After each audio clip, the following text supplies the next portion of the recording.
Synth Network.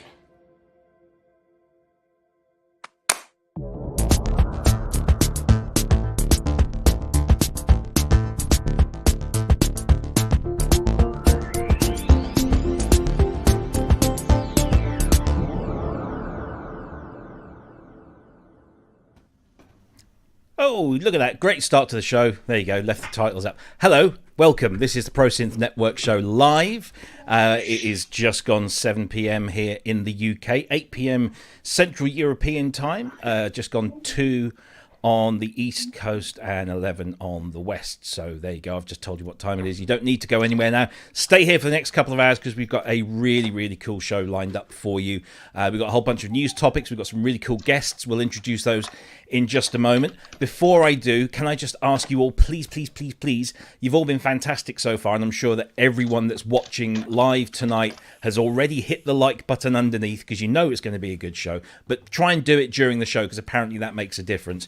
But also, if you haven't already, the subscribe button is probably just about there.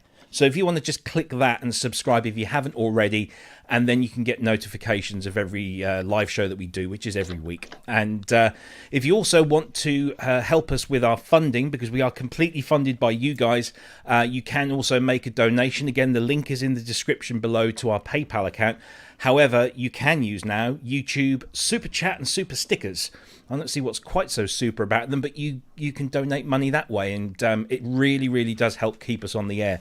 So thank you for that, and so make sure you do hit that subscribe button if you haven't already. And if you're watching on catch up, thank you for joining and welcome. Hopefully you've had a great weekend. If you're in America and on Thanksgiving and you're catching up post that, hope you had a great Thanksgiving weekend or whatever you've been doing. Thanks for joining. So that's all the pleasantries out of the way. We haven't seen this guy in at least, this is 2-3 weeks away now. Mr. Ben Simpson, how are you? Oi. Oh, hello. Yeah, I'm all right. Yeah, I've been quite busy with the band. Had a lot of gigs and a lot of transport issues at the same time. So show us your hands. Yeah, I've been... Look at that. Yeah. Grubby. First time these hands have done a day's work in 50 years. Yeah, so we've had loads of issues. A couple of weeks ago, we did a gig and Andrew Brooks popped along. That was really nice. He never gate crashed, did he? Yeah, what's he like in real life? Yeah, he's great. Is he? He's more intelligent than you would think from his pictures. Really? Yeah. Well, apparently he's coming tomorrow to this Fairlight thing that I'm doing in Bradford. So, he's really nice. You're going to enjoy meeting him. Sure. And I've got to thank Vicky, my partner, and the rest of my bandmates for bailing me out tonight, because while I'm doing this, they're all ferrying around everywhere, moving equipment from one place to another, and so... give them a shout out. Name them all. Yeah, well, there's Vicky, obviously. Yeah, there's only 3 of them, actually. There's only 3 of them helping. So there's Vicky, Andy, EMX Gold, and Phil Green. They're not going to be in the chat tonight because they're working, doing your job around everywhere, doing stuff for us all. So, well, it's good to have you back, mate. Yeah, it's good to be back. I've missed you, little beardy chin.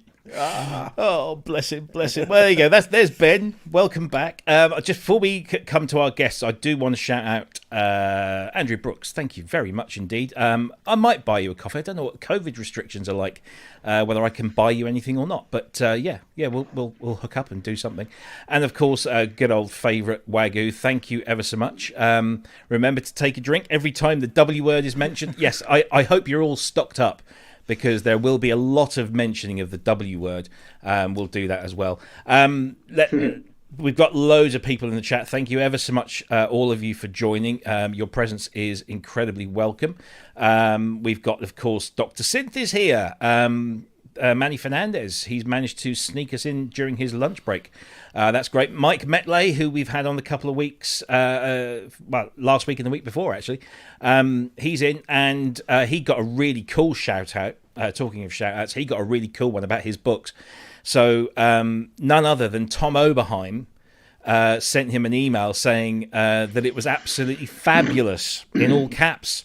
So, I mean, if that's not an endorsement of your book, I don't know what is. So well done, Mr. Metley, or Dr. Metley, should we say. It's a brilliant book, and it's getting all the plaudits it deserves. But there's so many of you in chat. If I mention you all by name, we'll be here all day. So listen, everyone, thank you for joining. We appreciate you coming along. Do stick around. And hopefully you'll enjoy the show. So let's introduce you to our guests. Now, let's preface this a little bit. Everybody knows that I have a lot of passion for this particular product that these guys have kind of come here to talk about. And I've wanted to get them on the show for such a long while, but there was lots of things that we wanted to get right first to make sure that we could talk about all of the things that we're going to talk about. And you'll notice I'm not saying the word just yet. But I've been wanting to get these guys on to talk about the product, what's behind it. Unfortunately, Zhao, who's out in Singapore, I believe, it's about 3 a.m. in the morning, so he won't be able to make it. But we are joined. First of all, let's go over to Thomas. Hi, Thomas. How are you? Hello. So, Thomas, you're based in Holland, right? Yes, I am. And you're working for CME. And what's your role at the company? I'm the one who talks about WIDI a lot. Hey, everybody, take a drink. First amendment. I just wanted to start with it. So so I'm responsible for the marketing and communication mainly, and the translation of what people think about WIDI and how their response is to the team, and the other way around, what the team develops to make it understandable for all these people. Excellent. So that's what excellent stuff. And so, I mean, you and I have been speaking for quite some time now, toing and froing, and you get lots of emails, marketing stuff, and loads of information. But you've been a real help for me in kind of getting me to understand what this technology is all about, and encouraging me to spend my money, which I have done. So we'll talk about WIDI itself as a product, as a concept. But CME, what else do CME do apart from WIDI? Is there other things? Good question. No, at this stage we only focus on Bluetooth MIDI, so wireless MIDI. Okay. I can share you a tiny bit of history because Cao, our CEO, he actually lives in Beijing in China, and he's originally Chinese. And the company was found, CME, as a subsidiary, I think that's the correct word, of Central Music Distribution in China, which is, was the Yamaha distributor and Pearl and Rode microphones, So at some point it was started with MIDI solution, and also already a WIDI via Wi-Fi solution back in 2005. Okay, where's this story going?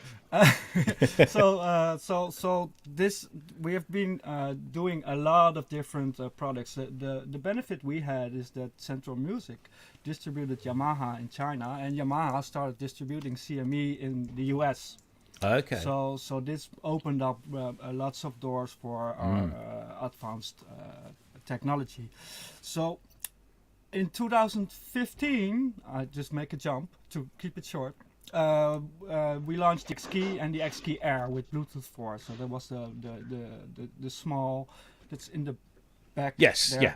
It's a small, thin, slim-sized MIDI keyboard. And in 2016, we did the WIDI Bud. So that's like the It's like a USB dongle, isn't it? The USB dongle, yeah. Sorry. So I'm always a bit nervous when I'm live. So don't worry. This takes 5 minutes, Actually, or maybe 10 times saying the word WIDI, and it's gone. Yeah.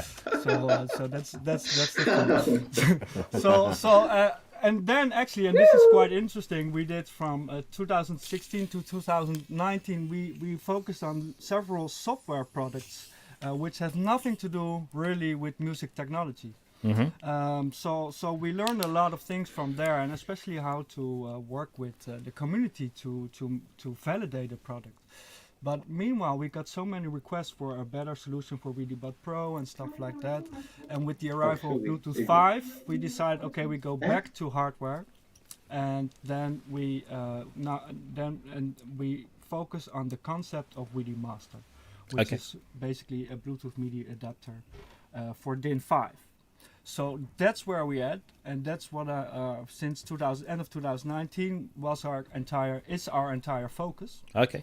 And from a business perspective, that we survived this period with first only having one product, and then two, and now since November 4, that's a huge achievement. So I'm very happy we made together with the community such a success of WIDI. Yeah, absolutely. It's been staggering to see how much it's kind of been taken up, because I've been going on about it for ages, trying to convert people into it.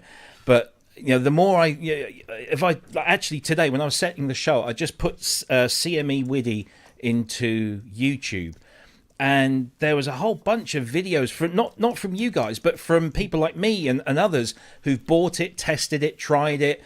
Think it's great. I don't think I've found anyone that's thought it's awful yet. So it's just. I met people who thought it was awful. Well, we'll talk about those guys later. Yeah. But listen, look, thanks ever so much for the history. Could I just ask, if you're able to, are you able to just give your microphone a bit of a boost in volume at all, and what you've got? Yes. How you've got it set. That's better. Yeah, that's good, because we've had a few people say you're a little bit quieter than the rest of us. So. Oh, really? That's cool. Now that's actually sounding a lot better. So that's great. So let's move on to our other guest. Now you asked if Jasper could come on the show, and first of all, before we meet Jasper, can you explain how you two guys are kind of connected? Yes, well, this is my personal story. I have to put down my own volume. I hear myself talking really loud. So actually, in reality, I run an independent agency. So CME is one of my clients, and Jasper is too. So I run an agency in music marketing and management. And Jasper is one of the artists I manage. And he's also one of my best friends and a fellow music technology geek. So that's our relation. It's business wise as well as on a friendly personal basis. Well, let's stop talking about him and let's start talking to him. Jasper, welcome to the show, my friend. Hello. How are you? I'm good. Thank you. Excellent. To be on the show. No, it's great to have you. I think I first encountered you when you did like a WIDI promo video, and then I started looking through your channel and started seeing some of your material. I'm thinking, wow, this guy's got chops. I mean, he can really play, and there's some really cool stuff. So just can you tell us a little bit about yourself and who you are, what you do? Thank you. I produce music, and I've been at it for almost like 10 years or something. First, I studied in Holland, in Rotterdam. I did music production studies, and it was really, we had lessons on ARP 2600, and at the time I thought it was like a really old thing, and I didn't know a lot about synthesizers, and they actually also had like a synthy on the closet in our college, like over there. And it was just collecting dust. And looking back at it now, I'm like, oh, all those things were at the university, but they didn't get much use. But we actually had lessons on some of those equipment, and there really started a passion for me in technology and synthesizers. And we had assignments on the Nord Modular G2 to recreate the mini Moog and stuff like that. And it really opened me to a whole new world, because I always already made music like on the computer in my bedroom. I still do. Yeah. But this is my living room now instead of my bedroom. And well, from there on, it just I continue to make music, and here we are now. So. Indeed, yeah. And I mean, you've got a nice little collection. So I'm just trying to do a little scout around your room. So you've got a Prophet 5 over there on one side. It's the Rev 4. That's so that's the new one, yeah. What do you think of that? It's really inspiring to play, because I never had the chance to own or a Rev 3 or a Rev 1 or 2. So this is really like to create sounds and create music.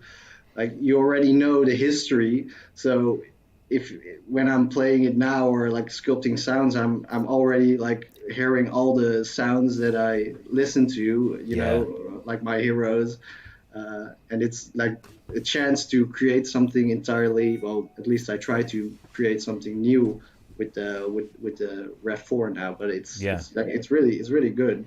Yeah, it's a cool I really synth. like it. Yeah. Cool synth. And then over to your other side, that's a CP70? Yeah, that's the CP70. And you got what's on top of that? Oh, is that a? It's a mini Moog, but it's also the reissue. Yeah. Okay. Right. Yeah. So when Moog, released that, I think they don't. It was a limited run, right? Yeah, I think so. Yeah. So they are not produced anymore now. No. I looked up, like, the secondhand prices now are out of control. Yeah. I was actually shocked to see. Like, it's crazy. Anyway. And then behind you, I can see Polymoog on the bottom, which is because that's one of your latest videos, isn't it? The Polymoog. That's the Polymoog there. And then take us up. And that's the Juno 60. And there's the custom model DX7. Oh, very nice. I made it like really colorful for the videos that we made for the latest album, and there's a Prophet 12 and a Roland VP550 vocoder. Oh, very nice. Yeah. And the Matriarch, it's also a new one. I'm still exploring it a little bit. And it all set in a stand that's named after you. Yeah. It's the Jasper stand. Good old Jaspers. Can't beat them. Well, listen, Jasper, it's brilliant to have you on the show. Brilliant to meet you. You missed the Synergy over there. Oh, yes, look at that. Synergy, DK Synergy. Yeah, it's a Synergy. Wow. It's there. I've never played one of those. I've heard so much about them. I've collected all the cartridges of Wendy Carlos. Yeah, it was like really difficult to find those. But I really wanted to study the sounds and that she created. It's really, really interesting. You can hear it on I think the album Beauty and the Beast and Tron. Yeah, definitely on Tron. It's really, really, really nice. Yeah, but it's a really old synthesizer, and it has some flaws that I still have to work out. It's really like the pitch, the joystick it has. Yes, it's kind of behaving really weird, but it's a really nice synthesizer. I don't know if it's frequency modulation or I think it's kind of like frequency modulation, but they couldn't name it like that because it was already Yamaha already had a copyright on the name or something. I don't know.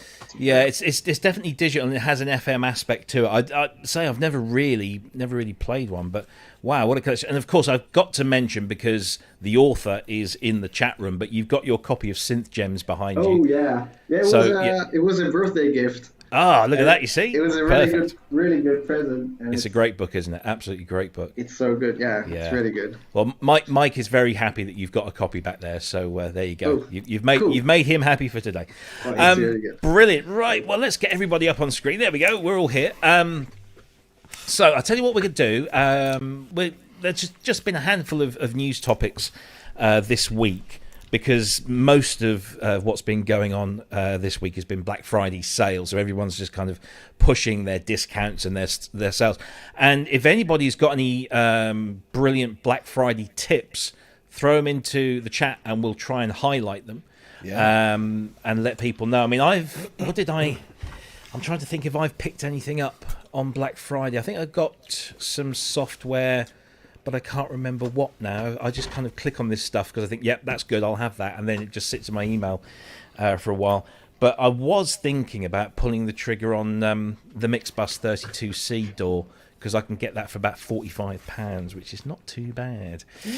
But anyway, let's talk about some news things. There's only a few, and I have to apologise. I didn't send all of these links through till quite late in the day to Thomas and Jasper. So if you guys haven't had a chance to go through, that's fine. Me and Ben can fill in. But the first thing I wanted to mention, because it's probably the most exciting release this week, is this thing from our friends at Cherry Audio, who've been doing some fantastic work with their synthesizer emulations.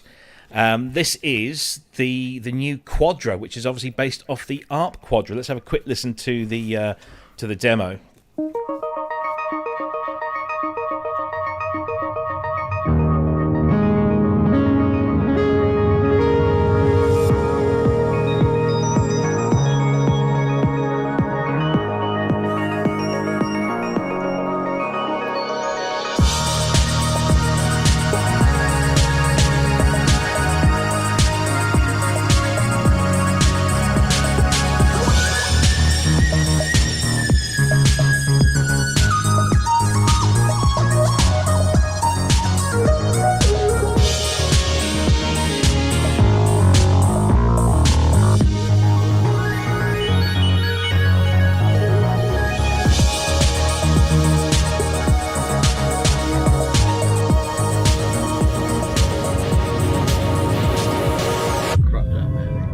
So there you go, that's Cherry Audio's Quadra, based off of the ARP Quadra, so named because it has basically 4 synthesizers in one. There's a string synth, a bass synth, a lead synth, and a polysynth. And I've never ever even seen one in the flesh, let alone played one, but I'm told that this is a pretty faithful recreation. And so much so that the ARP Foundation are kind of like bigging it up as well. So that's got to be some kind of... what's the word I'm looking for? It's just completely exited my head. Endorsement. There you go. Oh, yeah. Got there in the end. Yeah. It's been a long week. So Ben, thoughts on the Quadra? Any? Did you pick this up? I did. Yeah, I got it. It's a no-brainer, really, at $39 or whatever it is. But it's good. It's good, but it's still got that Cherry Audio tone to it, hasn't it? It's kind of always there, this similar tone, but it's worth having for the money. You know, it's not expensive. It's quite versatile in what it can do with those different sections, all having their own outputs as well. So you can affect them how you like in the mixer. It's good, but it's just everything seems to have a similar... I don't know if it's the engine that they use or whatever, if they're using the same engine across all these synths, but excellent value for money. Looks the part, and you know, it's pretty versatile as well. It's $39. I mean, I think we say this every time there's a Cherry Audio release, that there is a Cherry Audio sound, and we don't mind that so much when it only costs $39, because they're clearly not modelling it maybe as accurately or as in. And I don't mean to say that, you know, in any way disrespectful to the guys at Cherry Audio and the girls at Cherry Audio too. But when you deeply model something, it takes time and effort and money. So when you're knocking these out at $39 a piece, you've got to think that maybe they don't sort of go as in depth. But that said, I downloaded it, I did play with it, and the first few patches I was flicking through, I thought, wow, actually this sounds quite nice. I mean, compared to, you know, obviously not comparing it to a hardware one, because I've never heard one in the flesh, but it sounded, there were some really nice patches and tones in there, and I really kind of enjoyed it. So once I've got some time, I'm going to dig in a little bit more. Ben, sorry, not Ben, what were you going to say something? I was just going to say, and it, like you say, if the Art Foundation's got behind it, that's, that's a good recommendation, isn't it? Is it modeled? It's not. They're not using samples or. No, it's completely modelled. It's completely modelled. All right. To a point, but yeah, there's no samples involved. But Thomas, Jasper, have you got any thoughts on this as an instrument? I mean, it's affordable for a start. Yeah, it's a steal. Yeah. But what is the Cherry Audio sound that you guys are talking about? So, well, Ben's probably better at explaining that. It's these. Each synthesizer has its own like characteristics. You know, the filter will behave differently on synthesizer A than B, but I personally feel like that they've all got a similar tone to them. It's almost like they're kind of the same synthesizer, but with a few tweaks to make it, rather than completely standalone individual instruments. There seems to be a consistency in the tone and the filter. I personally, I'm not fully aware of all of that, but I think Chris picked up on it, and you, Ben, as well. I mean, I've not been using them extensively, but. They've also done a. Sorry. Ben, no, I was going to say it's not like a terrible thing. No, it's not like they all sound like a stylophone or something. It's not like they sound like that. Yeah. It's a very slight kind of character to them that's consistent through them all. Yeah. Oh, that's a Cherry Audio synth, I reckon. You know, it's like almost like you could spot it now. Yeah. Like they want to sound like a vintage instrument, or is it? Do you hear it's like maybe an emulation too much? Because I heard the demos of the Polymoog, I think. Yeah, Polymoog. Yeah. They also did a Polymoog, right? Yeah, that's right. Yeah, and the demos sounded, it sounded quite like it sounded like a Polymoog, you know, yeah. But it's probably more. Reliable than a Polymoog. Well, yeah, and you can do so much more with it, I guess, as well, can't you? True. Yeah. But yeah, it's just it will sound like the instrument, but say if you use is it the DCO60? Is it called the Juno one? Yeah, they do a Juno. Don't You've got a Juno there as well. It will sound like the Juno, but there'll be something similar between the Polymoog and the DCO that you can't quite put your finger on it, but there's a similarity between the two synths that isn't there with the real ones.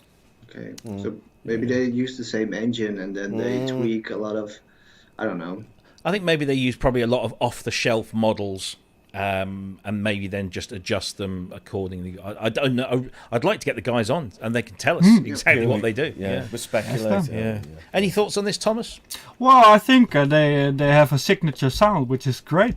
Yeah. If you can recognize Cherry Audio out of all other things, that's essentially a nice thing, I think. Of course, if you think you're gonna replicate something vintage, something hardware, of course it doesn't sound exactly the same. But you know, from my personal perspective, it's something different, which is more like inspired on. Yeah. I can imagine that if you hear a sound signature across several synths, software synths, always, it's also maybe less sparkling, you know. So it tames the enthusiasm, if I say that correctly. But I think, you have to ask the people themselves. I think $39.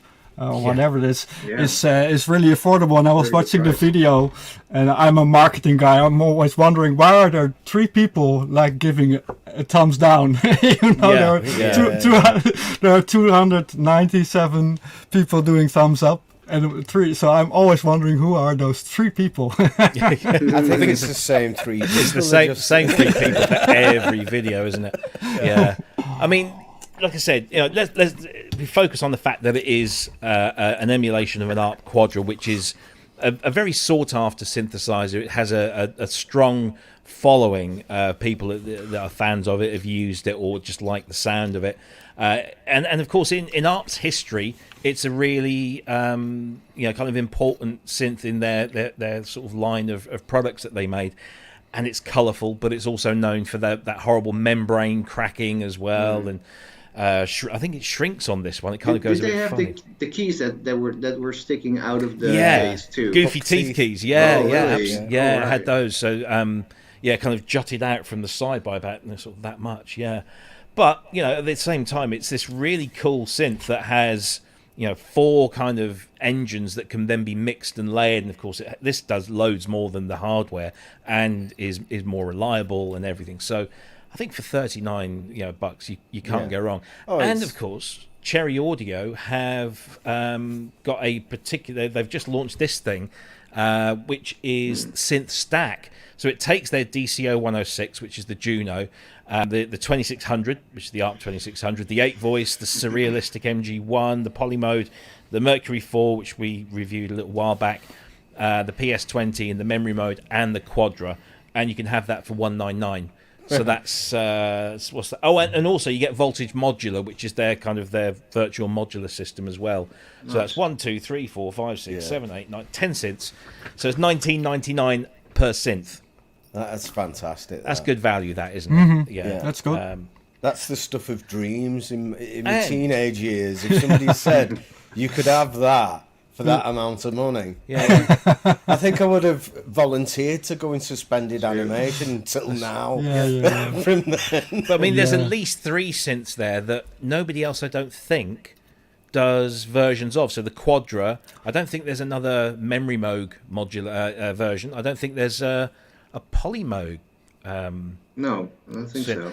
And of course the Jupiter 4. Yeah, that's also new. No, yeah. So there's at least 1/3 of those instruments, if not more, that you can't get anywhere else. So for the money, it's a really good. It's superb. Yeah. And Chris pointed out the other. Was it this? It was this, wasn't it?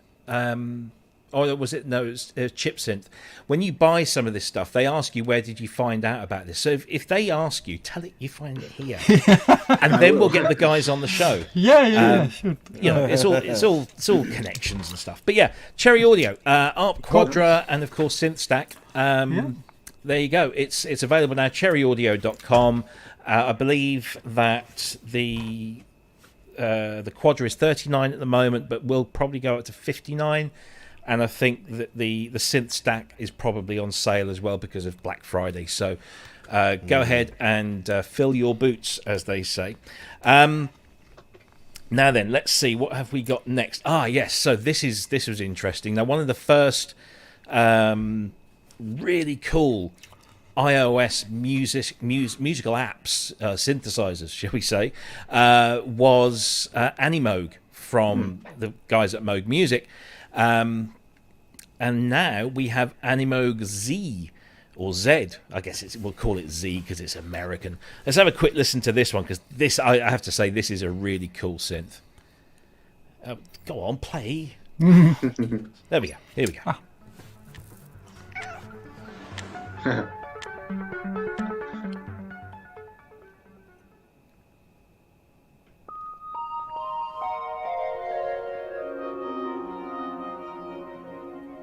Hello and welcome. In today's video, we're going to look at some of the updates and new features found in Animoog Z.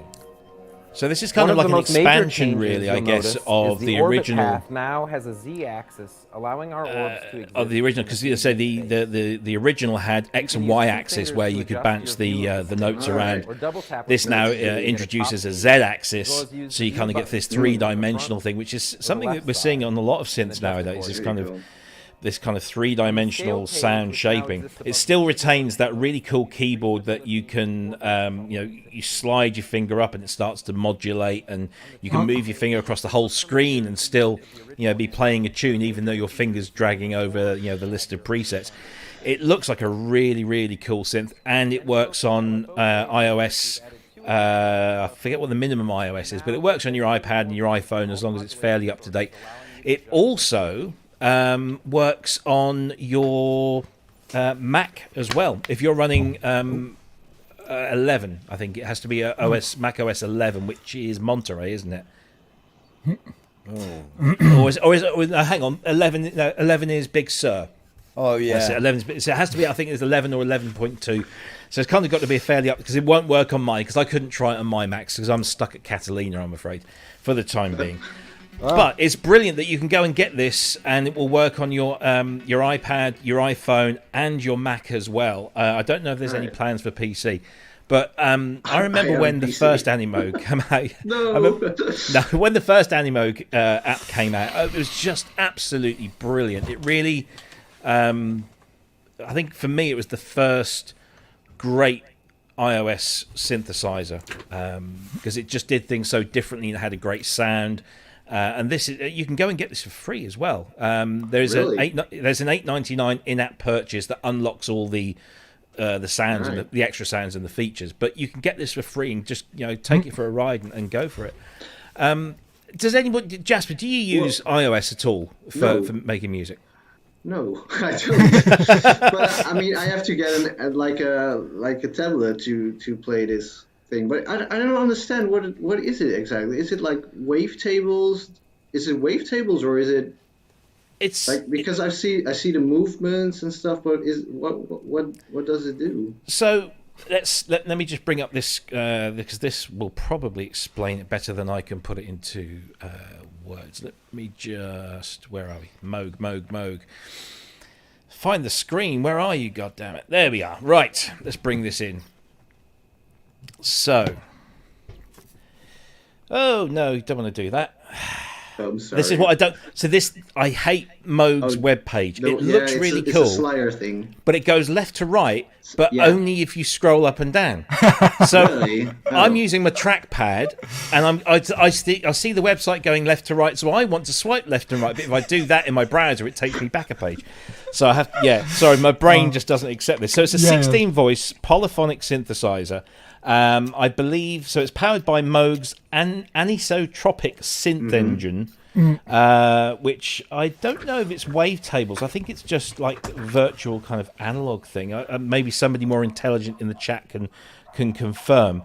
But it's more about what you can do with the sound rather than the sounds themselves. I mean, the sounds are really cool, but it's the way that you can modulate through this kind of three-dimensional XYZ axis, and the keyboard, which emulates that touch style keyboard that certain instruments had, where the further up the key you slid your finger, the more modulation was introduced, or the more the more volume was introduced. So it's really a very probably more of a sound design kind of thing, and you can build these wonderful arpeggiations with things bouncing around all over the place. So are these colorful points? Are these like modulation that's scanning like the waveform or what? I don't. I mean, it looks really cool, but I can't understand what it exactly does. I mean, it looks almost like a retro kind of Fairlight interface, almost. A little bit, it does, because of the greens, and I mean, I like that, but I'm not sure what it does. So it really is. It's kind of modulating the sound as you, as these little orbs move around the screen. There, it's kind of like vector synthesis, but in a big kind of fashion. So can you also like use it like a vector kind of. Like sort on your of, tablet, so you can control like like what you normally do on like a wave station or. You can. I'm just trying to see. It's not going to be a very good demonstration because I have got it on my iPhone, and let me just see. Let's call this up here. I've got it here, but I haven't got a clue how to work it yet. It does seem like it to be like Robbie says, though. It's more like a selection of sounds. And how you can edit them from that. Yeah. Right. Because like when you use your fingers, you can move that kind of room around the screen, and then the balls will bounce off of different angles, and different walls, and different speeds, and give you that kind of arpeggiation and modulation. I mean, for me, it's just great to kind of get in there and noodle around and see what you can do. It's a very musical thing. for sure. Well, I really like the first look, you know. I think that's also important, like the interface. If I compare it to the previous the previous plugin we discussed, you know, this we just mentioned that for $20 per piece, you know, if you known that 20 years ago, you know, we would be very happy people. Yeah. But if I look at what they can do on iOS, in a portable, in a tablet, in a phone, you know, and also with the touchscreen and the interface, it's really amazing. Yeah. And I think there's still a lot of space for development because, you know, not many people use it. We are still used to having keys and having plugins, you know, they are pretty straightforward. But the things you can do with iOS and the things we all can still learn, we already can do, you know, are really amazing. Because if I look at this screen, I just want to touch it and then play with the sound, you know. Yeah, absolutely. And anybody, I think this is a really good thing. Anybody can do that, you know. You can give it to my grandmother and she can play around with really like obscure sounds. You know? I think that idea is really cool. They were one of the first companies to really get the whole iOS paradigm when it came to instruments, because some instruments were just like plugins that you see on screen on a computer, and you can get that anywhere. But to actually take advantage of this complete multi-touch surface that can also interpret velocity as well, which I think is a great feature. That it uses the accelerometer in the thing to interpret, you know, velocity as well, and it just really kind of showed us what was possible with iOS as a platform for instruments. And I can see, you know, I certainly, you know, with the original, I had this on my iPad plugged into a little iPad dock that I'd got, and was just using this exclusively as an instrument through, you know, and connecting it via MIDI.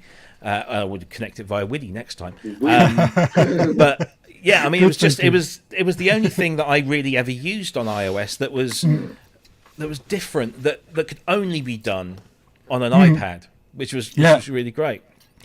But if you say it's a free download and you can unlock something for what you say $9, $9 basically. Yeah, you know, that's where we at now, you know. Yeah, this is really cool. Exactly. I mean, but you know, the challenge with iOS is from my point of view, is the connection with the studio. Yes. You know, it's. I can imagine somebody can use touchscreen on stage. It's more easily to comprehend, but to produce music in a studio environment, I think the connection is missing, and it's basically a connectivity issue. You know, you have got the lightning stuff, and this is where I'm going. That's what. That's what I knew he was going to get there in a minute. I just saw my chance to pitch this, and that's why I think WIDI is also such a good option. You know, because it takes away those barriers. Exactly, and you know, I mean, I've got an old iPad here. It's a 2, I think, an iPad 2, and it's got the 30-pin connector. And of course, it doesn't support. Yeah, it doesn't support Bluetooth MIDI natively.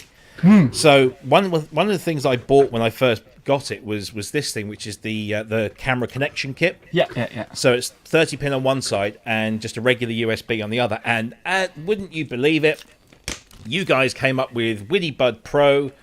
And so for me to use that, I just take my WIDI Bud Pro and I put it into the bottom of that, and I put that into the bottom of my iPad, and I now have full, MIDI connectivity. I can use that in the studio. I can use this. Does the iPad have USB? No. So that's what this is for. So you need to have a dongle for that? Yes. Wow. It depends which iPad you have. I think the iPad Pro has USB now, and I think they are sort of, but I'm not sort of forced of using one particular USB port in the future in Europe. Because there was this story that the European Union they wanted to enforce. So one USB, So I think so. Maybe in the future we go back to USB-C. I don't know. I didn't follow that discussion. Well, we were talking about it on the show the other week with Mike Metley, the author of the book Synth Gems. There's another quick plug. You can pay me later, Mike. So Mike is a really big iOS musician. He has about 4 or 5 iPads in his studio, all doing different things. All right. And we were talking about the fact that some years ago, Alesis came out with this thing called the IO dock. And it was a piece of hardware that you slotted your iPad into, and there was a 30-pin connector. And once you docked your iPad in there, it had access to all of the connections on the back. So there were regular 5-pin MIDI connections, there were audio ins, audio outputs, there was a headphone socket with independent levels. It was brilliant until Apple decided to change from the 30-pin connector to what was it? The Lightning connector. But then also they changed the shape of the iPad, and so Alesis tried to keep up. They put a little tray adapter so you could make your old iPad fit it, or your new iPad fit into the old iPad kind of form factor. But then eventually it just got left behind because the connections changed, the shape changed. And these things are great when they're relevant, but as soon as Apple, go like that and change everything, they're completely redundant. It's a real shame. Well, the good thing is that it has Bluetooth MIDI integrated if you buy a relatively new one. So because the Bluetooth MIDI protocol is actually partly designed by Apple themselves. That's right, yeah. So they are one of the architects. So we are very thankful for their efforts, because when a giant company like this puts in development effort in such a niche technology, it goes fast, huh? So it goes much faster than we can do in the tiny little music industry, Yeah, absolutely. So that's the good thing. I remember this because back in the days where I worked with brands like SM Pro and Mackie, they also had these docking stations, and every time Apple changed something, there came up a campaign to upgrade your device, and then we had to do all these complicated things with sending parts back and forth and the stuff like that. But already back then, it was quite a dedicated audience willing to look into this. I saw it in the live music, which which has hard times these days, especially in my country. But they already adjusted the touch controls also in an early stage. Of course, for music creation and sound modeling, it's different because you need some more processor power. I assume, But what you can do today with an iPad Pro is amazing, It's crazy, yeah. And the fact now that the iPad Pros and I think subsequent iPads will have the M1 processor, which is now obviously being seen in MacBooks and in iMacs. This converged system between iOS and macOS is inevitable. It's going to happen. And these things will just become cross-platform. We'll be able to do stuff on one machine, shift it over to a tablet, and then back again at will. So it's going to be a great thing. Ben, you had your tablet out there. Have you had a chance to play with this? And what do you think? I've had a brief play with it. I've got to admit, I didn't actually have a clue what was going on at all because I've never used. This is the old iPad Pro. It's running out of battery, and I've never really used it for anything beyond being a remote control for this lot. So I've got Cubase IC or whatever it's called, and that allows me to play and rewind and what have you. I hardly use it for that. So I've never really downloaded. I downloaded Korg Gadget, and it was just like, what's going on here? The keys aren't even right. It's like you've got these weird keyboards that I couldn't use, and I thought, no, it's not for me. This, but what I was going to ask is when I downloaded this before for the first time, and I downloaded the free one. Yeah. Well, they're all free.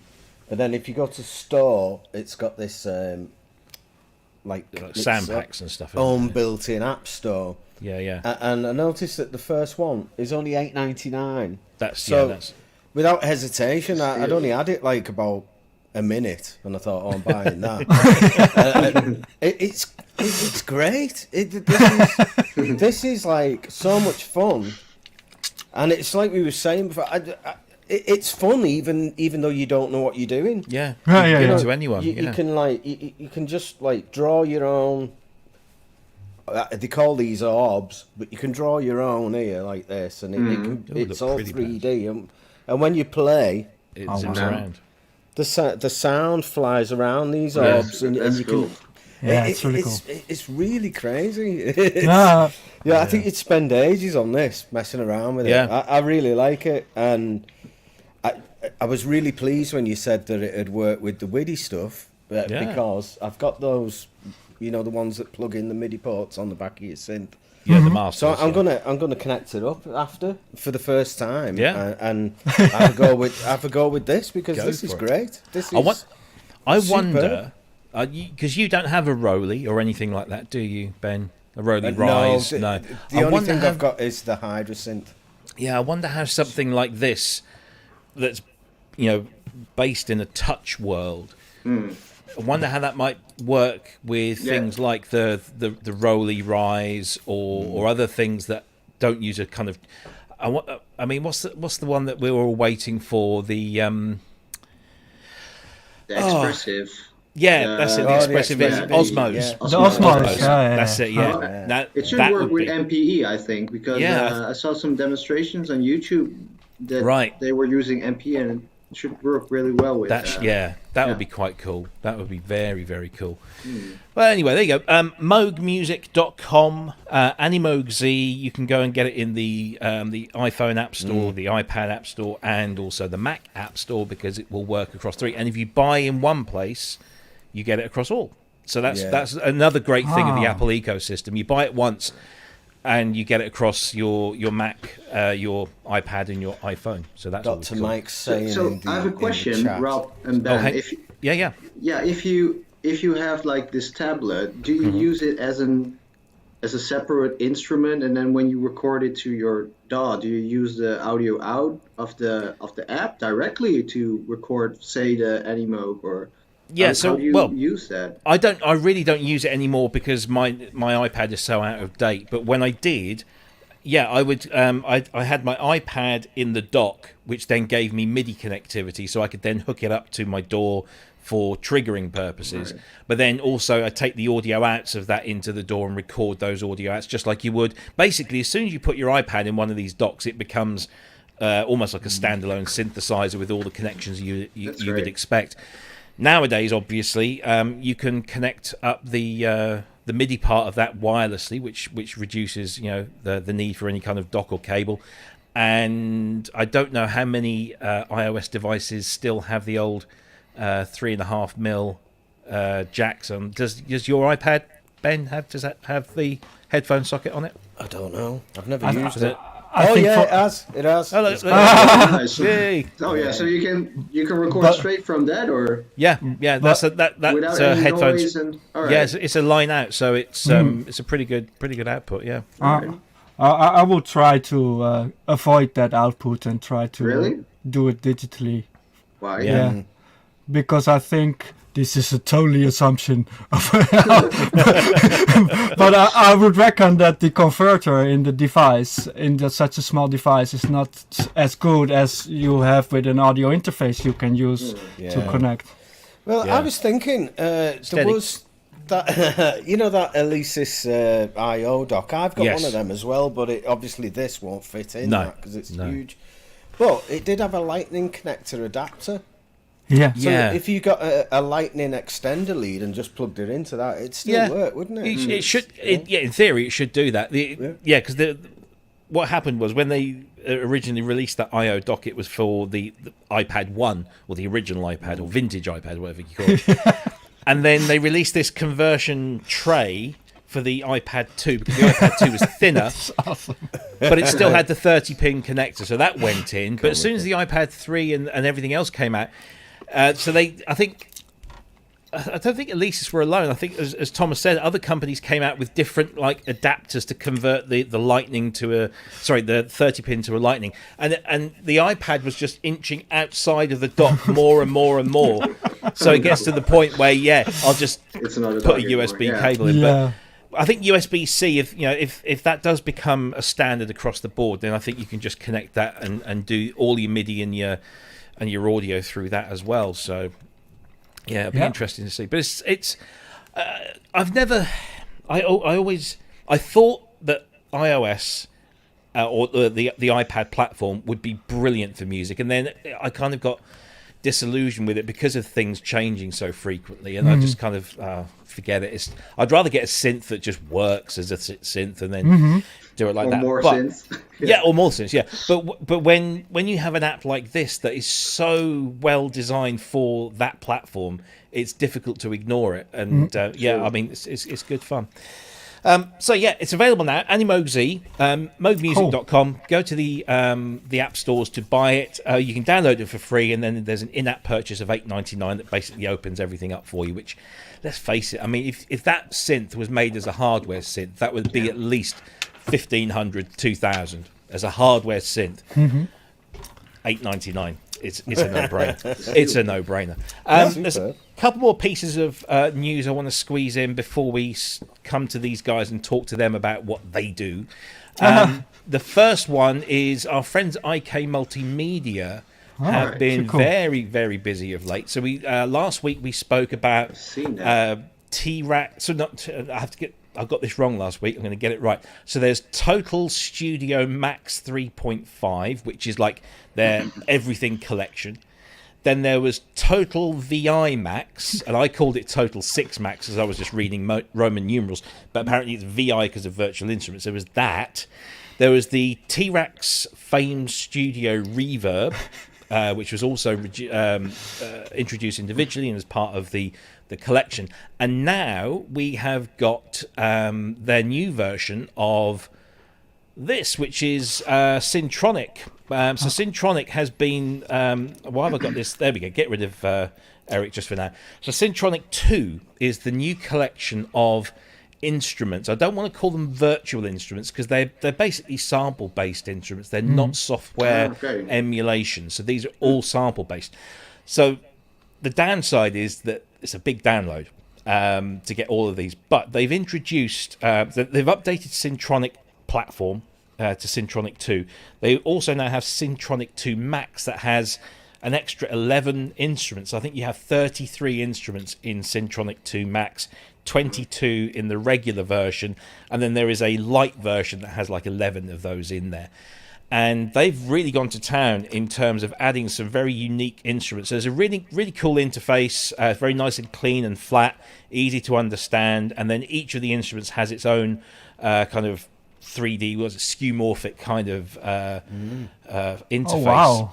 And there's a lot of stuff in there. You'll notice there's an Oscar in there.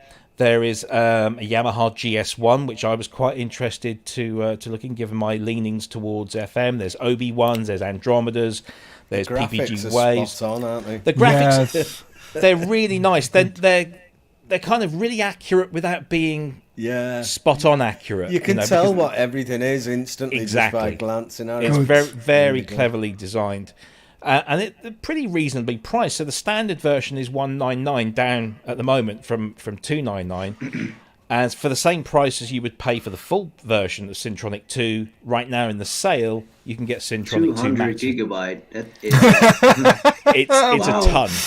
Yeah. So they sample the presets, or how can you like sculpt sound then if they use samples? So it's a bit like I don't know if you're familiar with UVI sample libraries. That the synthesizer it's all sample based, and you have a limited amount of parameters that you can tweak, such as the envelopes and filters, and you can also mess around with the effects as well. So it is not quite as in depth as, let's say, a proper software emulation, say, like the Quadra, say, for example. But you have a whole ton of really big multi-sample presets, and you can then sculpt it. Yeah, so Yeah, it's a really interesting collection. I have to say, it should make a lot of sense of the PPG sounds and stuff, right? And yeah, exactly. I mean, PPG too, right? Yeah, that's right. Yeah, it's Nice. called the Blau, but it's based on the PPG too. I mean, there is that's somewhere. Dutch. Yeah, there is. And the other thing is that they've incorporated parts of their mixbox system into the effect. So these really cool little modules that you just drop in, you can have a whole collection of these to really sculpt your sound even more. And you can also layer 4 instruments into one. So it's very, very flexible. There's arpeggiators in there, nice library system. My only thing with this is it's a huge download, and that's not it's not a lot of people like that kind of stuff. But if you've got the space, it's great. But it is a little bit kind of fat, in terms of footprint. It's maybe there's something like too much, It's too much. I can imagine if you have 33 synthesizers to explore at once, it will take me 33 years. Yeah, there's a lot of stuff. Yeah. And I think if you look around, I mean, I'm not saying that every single one of the instruments. The space, I mean, it's great to have, right? Exactly. I mean, if you want a PPG sound, or I think I've seen the Wave too, the Waldorf. Yeah, that's the wavetable. And there's Jupiters in there, there's Junos in there, mini modes, Prophets. You have the sound of it, and you can play it and mangle it a little bit, and Yeah, it's nice. There's a lot of stuff in there, and it's awesome. very I mean, there's CS80s in there as well. There's some really good stuff. I just say feels a bit bloated, but it's a good price. I mean, if you think. I think most of those instruments in that collection do have proper software emulations out there. So, for example, the Oscar has GeForce's Imp Oscar. There is a PPG, Waldorf do the PPG plugin. The Jupiter plugin and the Juno plugins have been done by Roland and others. The Korgs, some of the Korg stuff, some of the Oberheim stuff. You could go out and buy proper VST or audio unit plugins of these, but you'd probably be paying the price that you'd pay for all of these for maybe a couple. So it is kind of, when you think about it in terms of value, it's really good. There's the trade-off. So it does kind of work. So go ahead. So how many? I saw somewhere there are 33 plugins involved, right? So you have Syntronik 2 Max that has 33. And what's the price for that? Currently $299. Oh, so it's less than $10, €10. Yeah. It's like instrument, we are back at 8. This is the regular price of a software synth today. Wow. Exactly, yeah. It's amazing. It's amazing. We are so spoiled. Yeah, and Syntronik 2 has 22 synths. Syntronik SE has 11, so they're going up in like groups of 11. Yeah, I understand. And then you can actually buy more presets and more content through their custom shop as well, so you can kind of expand them as well. And I believe you can use all of these in Sample Tank, which is their big sample engine as well. So, but how does it work with IKEA? Do you buy this and you keep it, or it's not like a subscription model or something? No, this is a single purchase. There's no subscription involved. So only in-app. Yeah. But there is one drawback, and this is what really, really annoys me about IK, and I keep telling them this. So when you buy this or any of their Sample Tank stuff, you have 180 days, essentially 6 months, to download that content onto your computer and use it. After 6 months, your access closes down. Oh. And if you want, if for example you put them all onto a hard drive and that hard drive died or got stolen, and you want to re-download the stuff you've paid for, you have to buy a voucher or a credit to go and download it again. It's only small. It's only about like $10 or something. But I just think, really? Yes. I think, why do they do that indeed? What's the reason that somebody decided at one point, there are too many people doing like this, we have to put in a $10 voucher? I don't know. It's a very weird model. And I mean, I went out and bought a huge hard drive for all of my sample libraries, and so I download it all, I save it on there, and that's fine. If it goes, then I might have to pay a little. But and here's the weird thing: So all of my Syntronik 1 content and sample tank content expired, for download. But when I upgraded, I got 6 months again.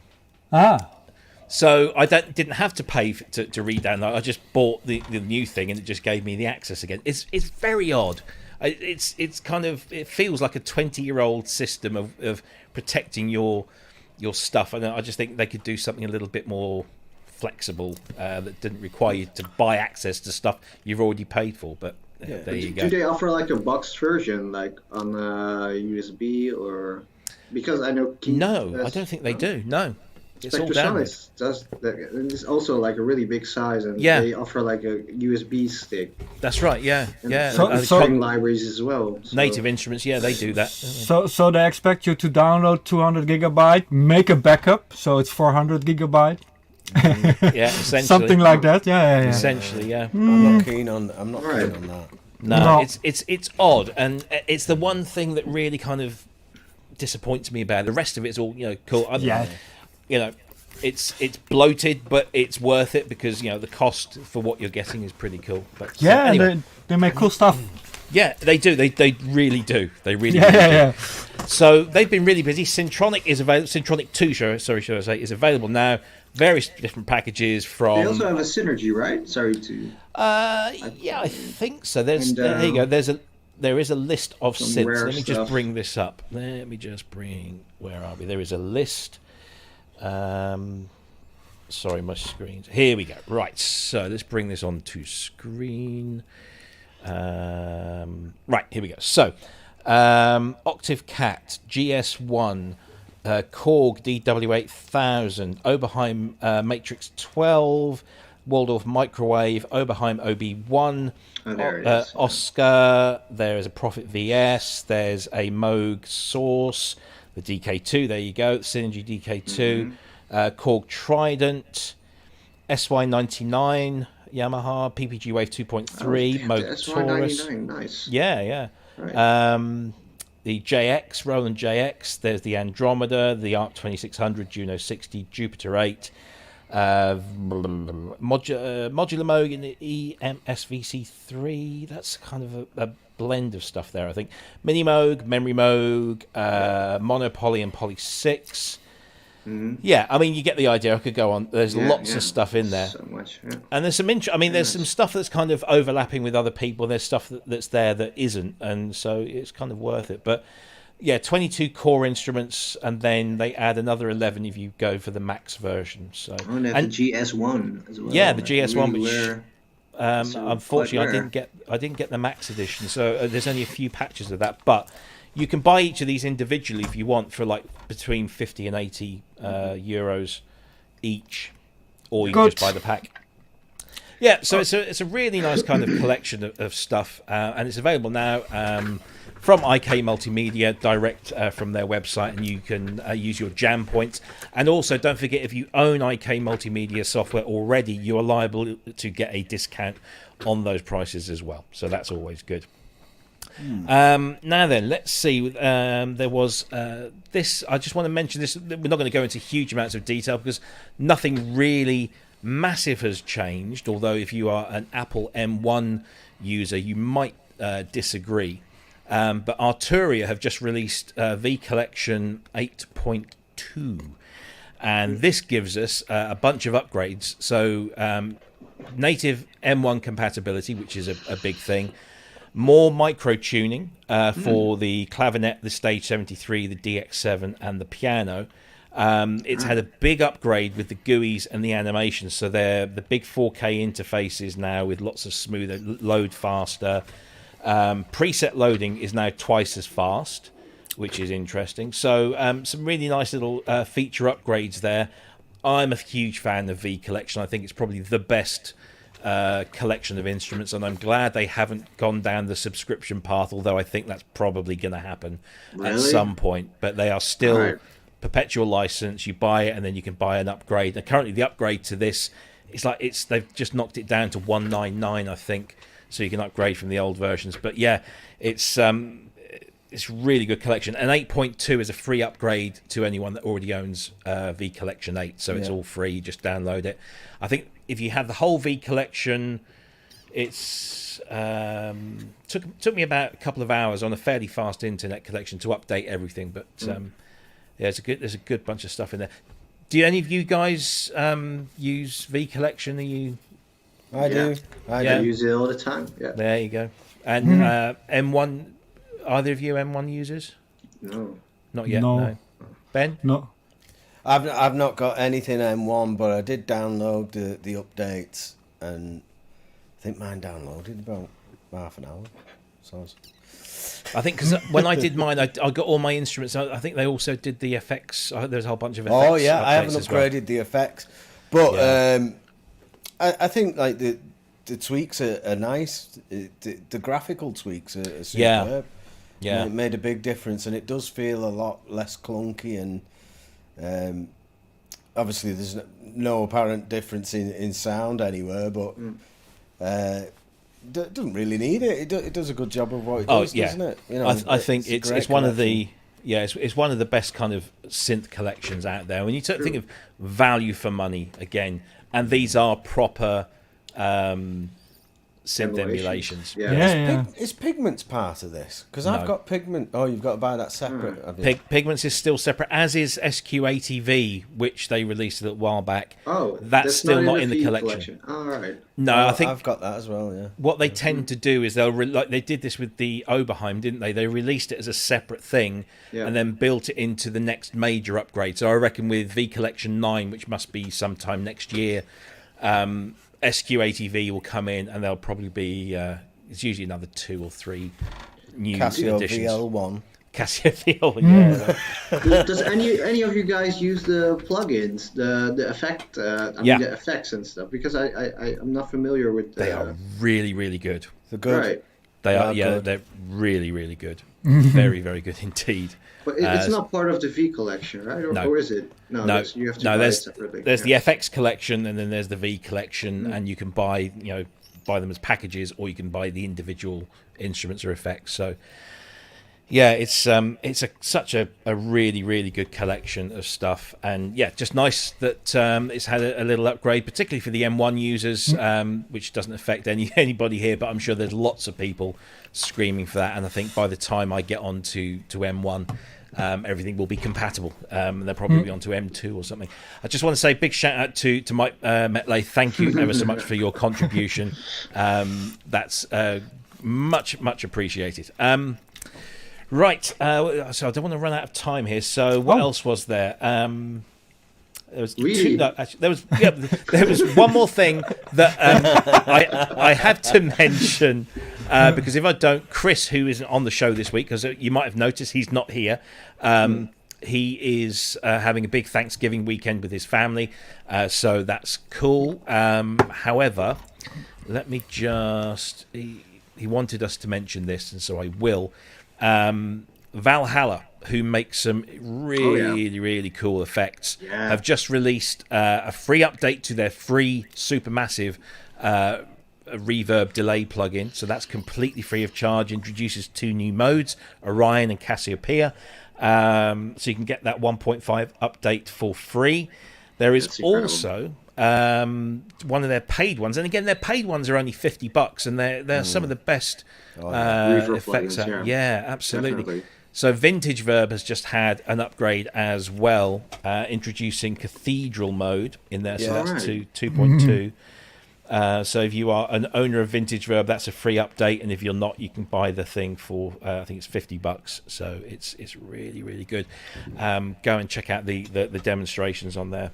I've got that, and I've updated it. It's really good. It's a no-brainer. Yeah, absolutely. It's really good. Really good reverb.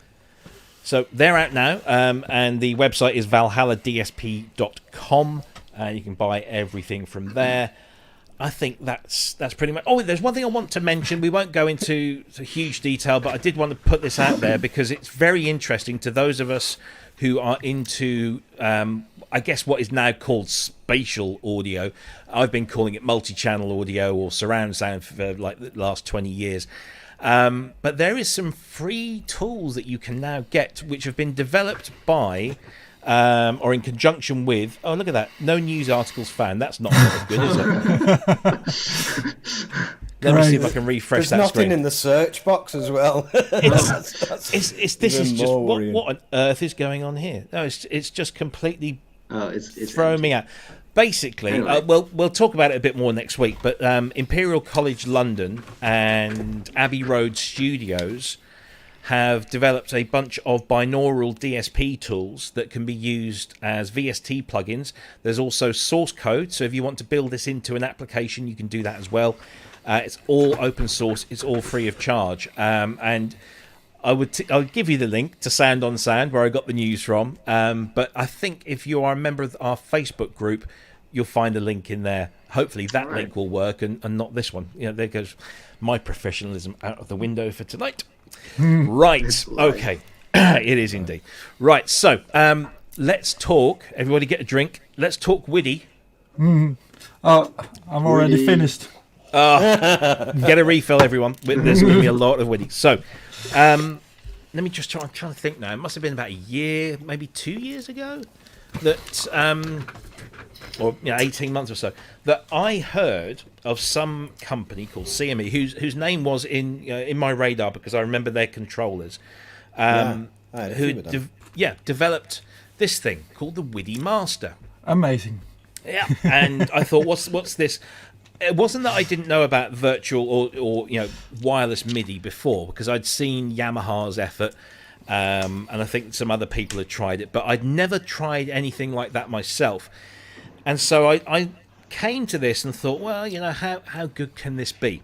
Now, as part of my day job, the company I work for has a pretty big Bluetooth development thing, because some of our products and solutions use Bluetooth 5 as a communications protocol between mobile devices and card readers on doors, and also things like geolocation stuff with beacons and condition monitoring. So we use these little things that you can put on a motor, and using machine learning, this little box understands whether that motor or machine or whatever is potentially about to go bang.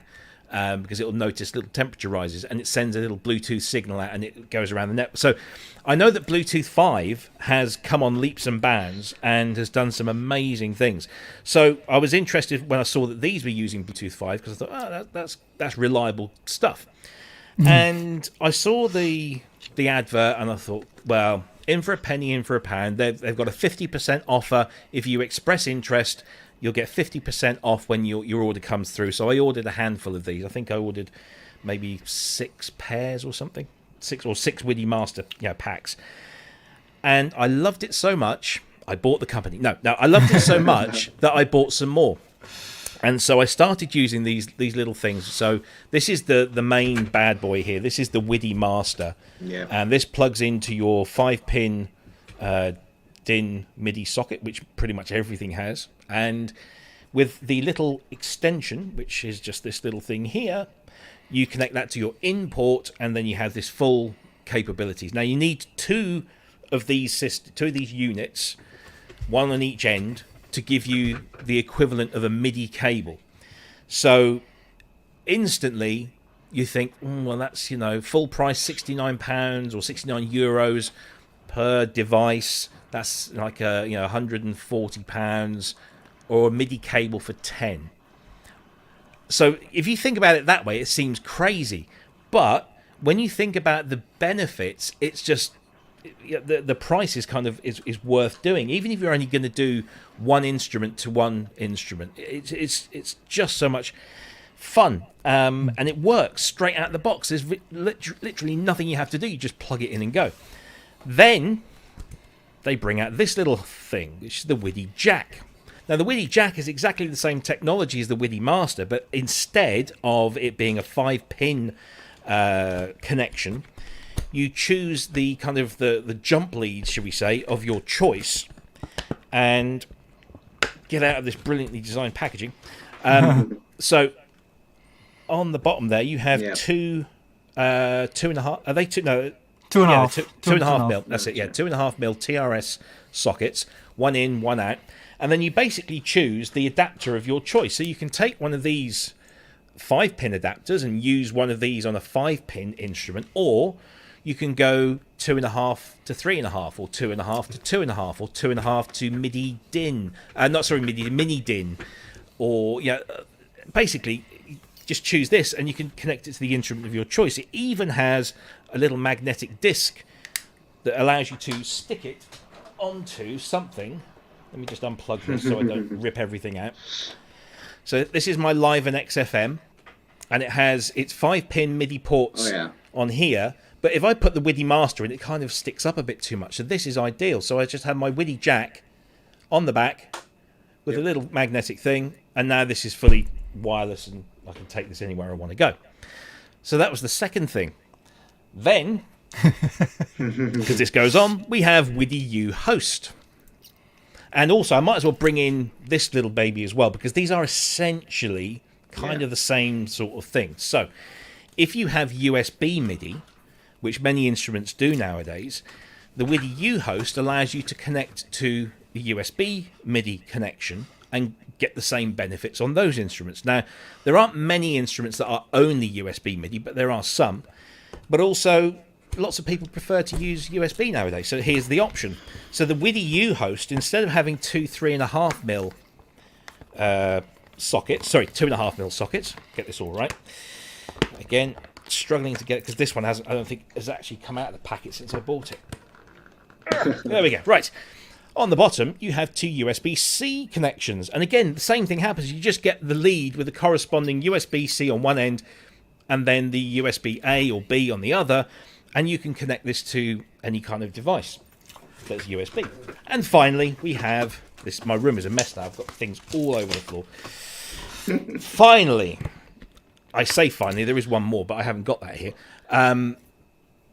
This is the WIDI Bud Pro. Oh, yeah. And this just goes straight into a regular USB-A. Is that A?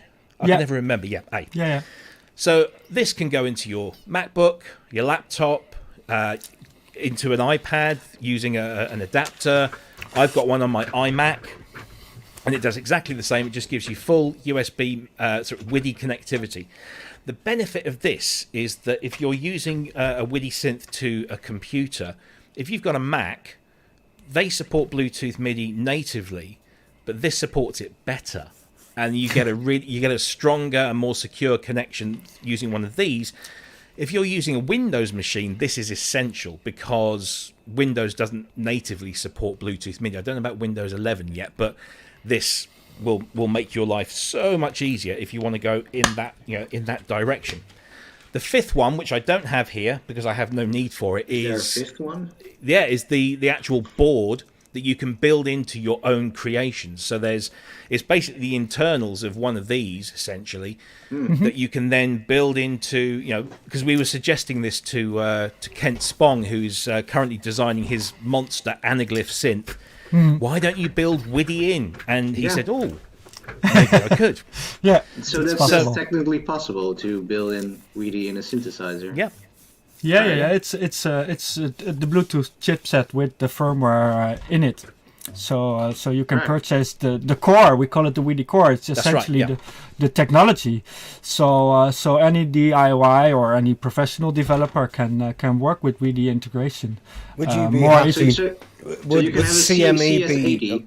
Sorry, Oh. I was just going to say, would CME be happy to say work with Arturia and have future hardware synths with the WIDI technology in? Is that something Yes, that's on the roadmap. This first, Rob, thank you for this excellent pitch.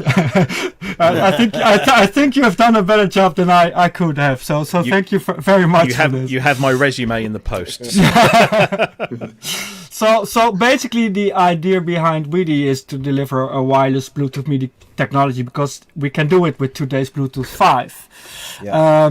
The roadmap is, of course, okay, we want to create something CME, which is a premium and advanced solution. But besides this, we look at, okay, what is important for us and that's building the Bluetooth MIDI technology. So we prefer more devices integrate Bluetooth MIDI, so that's why we make it available through the WIDI core. But also we talk with other manufacturers to discuss integrations and stuff like that. So has certainly been on the roadmap from the beginning. You know, so we want to the Bluetooth MIDI, we want to build that more as the wireless MIDI standard, you know. So our CEO Cao from China, he's also a board member of the executive board member of the MIDI Association. Yeah. So he's highly involved in everything that happens to MIDI. And that also carries this responsibility that we do more than pushing our own brand and pushing our own solution. You know, for us it's important that that iOS and everything. You know, the more people use Bluetooth MIDI, the better. You know, and if it's us or a competitor or we integrate it or anything we can think of, we are open to it. You know. Yeah. So essentially, you're creating a platform, but in doing so, you're creating a whole set of tools that can use that platform, and then hopefully more and more companies will come on board, license the technology, or buy the technology to fit into their own stuff. That's everything is possible. Like I said in the beginning, we originate from China, but we operate officially from Singapore. You know, this says all kinds of reasons I'm not aware of. But we are highly connected in China still. Yeah. So what's the difference with us and maybe another like medium-sized developments is that we have a good route of supplies. You know, the supply chain is very. That's why we could still release the WIDI U-Host and the WIDI Bud Pro for this pricing. Yeah. During the component shortage, you know, the chipset shortage. Yeah, because let's talk about that because you announced WIDI U-Host and WIDI Bud Pro earlier this year, wasn't it? I think we, you know, it's a little bit of WIDI history. We announced WIDI Master in 2019. Yeah. And we then thought, you know, this is a request from our users of the XKey Air and the WIDI Bud, but we are not sure how many people are really wanting to use this technology. So that's why we do this crowd creation. So that's why we do a crowdfunding, but also ask people like all of you, what do you think of this technology? And we do it in an early stage so we can change it. So that's why we started in 2019 with WIDI Master and brought it to the market, I think around the halfway 2020. And like WIDI Master is MIDI power, so it's like a phantom power via the MIDI out, you know? Yeah. So then we came into this problem like, okay, not every device, MIDI device, follows the MIDI standard and delivers power on MIDI out. And not every MIDI device uses DIN 5 anymore. So that was the second problem. Yeah. So that's when we announced WIDI Jack as a solution for TRS and DIN MIDI. So you can switch the cables, have external power if there's no MIDI power. And WIDI U-Host. So WIDI U-Host, we also announced for USB MIDI because many devices have USB MIDI. The WIDI U-Host is essentially a 3-in-1 solution. So you can use it on a USB host, on a USB device, and as a dongle, which is actually a USB host, but to make it more clear. But the thing is, this is a really clever solution, just like WIDI Jack, but it's more complex to explain. So it's less people are interested if something is not a direct understanding. So that's why we decided, okay, the WIDI Bud Pro is very obvious. It's a dongle. So if you have a computer and want to add Bluetooth MIDI, you can have the WIDI Bud Pro. You can do it with the WIDI U-Host, but then we have to explain how to use it. So we prefer to have simple solutions that offer advanced solutions for the people who really want to get into it, you know? Yeah. So that's also why WIDI devices pair automatically to each other. So if you buy two out of a box, you plug them in and they play, you know, you can play. But if you want to go to more advanced, you can create groups. You can create 1 to 4 MIDI, I have to say it correctly, MIDI through or 4 to 1 MIDI merge setups. This is more complex, you know, so you have to have the WIDI app, you have to connect all the 5 devices, set them in a special mode, and then create the group. Yeah. So this is a secondary stage for people who want to get into it. If you just want to use it to connect, to use it like a virtual MIDI cable, you just put 2 into devices and it's a virtual MIDI cable, automatic connection. Yep. Supposedly it works out of the box, plug, pair, play. You know, and if you want to use it with iOS and stuff like that, with integrated Bluetooth MIDI, or like the Roly stuff, you know, with also integrated Bluetooth MIDI already, you only need one, huh? So this is the case. What was the question? Because this is a great story, but I don't know. Well, no, I mean, I think you pretty much answered it. There are whilst you're talking, I'm trying to keep up with some of the questions and the comments in the chat. So there was one that I wanted to clear up pretty much straight away. I think this might be my fault because I mentioned the word licensing, and Mr. Wiggly in the chat room, who is our friend Dominic Hawkins, said, I don't like the term licensing with the term MIDI. And let's be clear, you're not licensing anything to do with MIDI. You've developed a platform that uses the MIDI standard, which is an open standard, and people can buy this technology from you to fit in their machines. But is there any licensing to CME to use this stuff? This is just no. We don't. It's just MIDI transmitted over our devices. You know, so if you want to use our technology, of course we have to have a discussion on how to share the profits. You know, this is otherwise nobody can survive. You know, so this is just common sense. We don't license MIDI. It's just the protocol that's transmitted over our devices. You know. Yeah.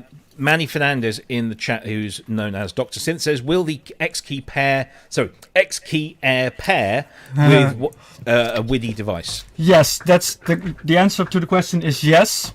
And it's also interesting if you try it, because something interesting happens. The X-Key Air has Bluetooth 4.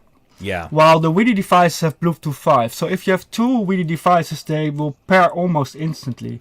If you try it with the X-Key Air, you will notice can take maybe 10 or even 15 seconds before the pairing has been done.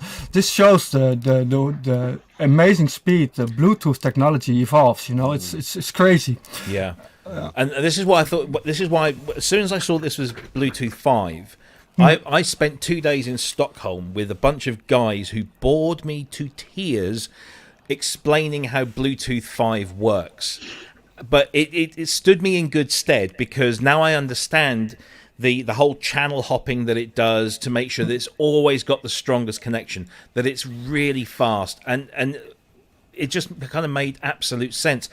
And it then brings me on to another question. This is the question I get all the time, and I bet you get it all the time as well. Latency.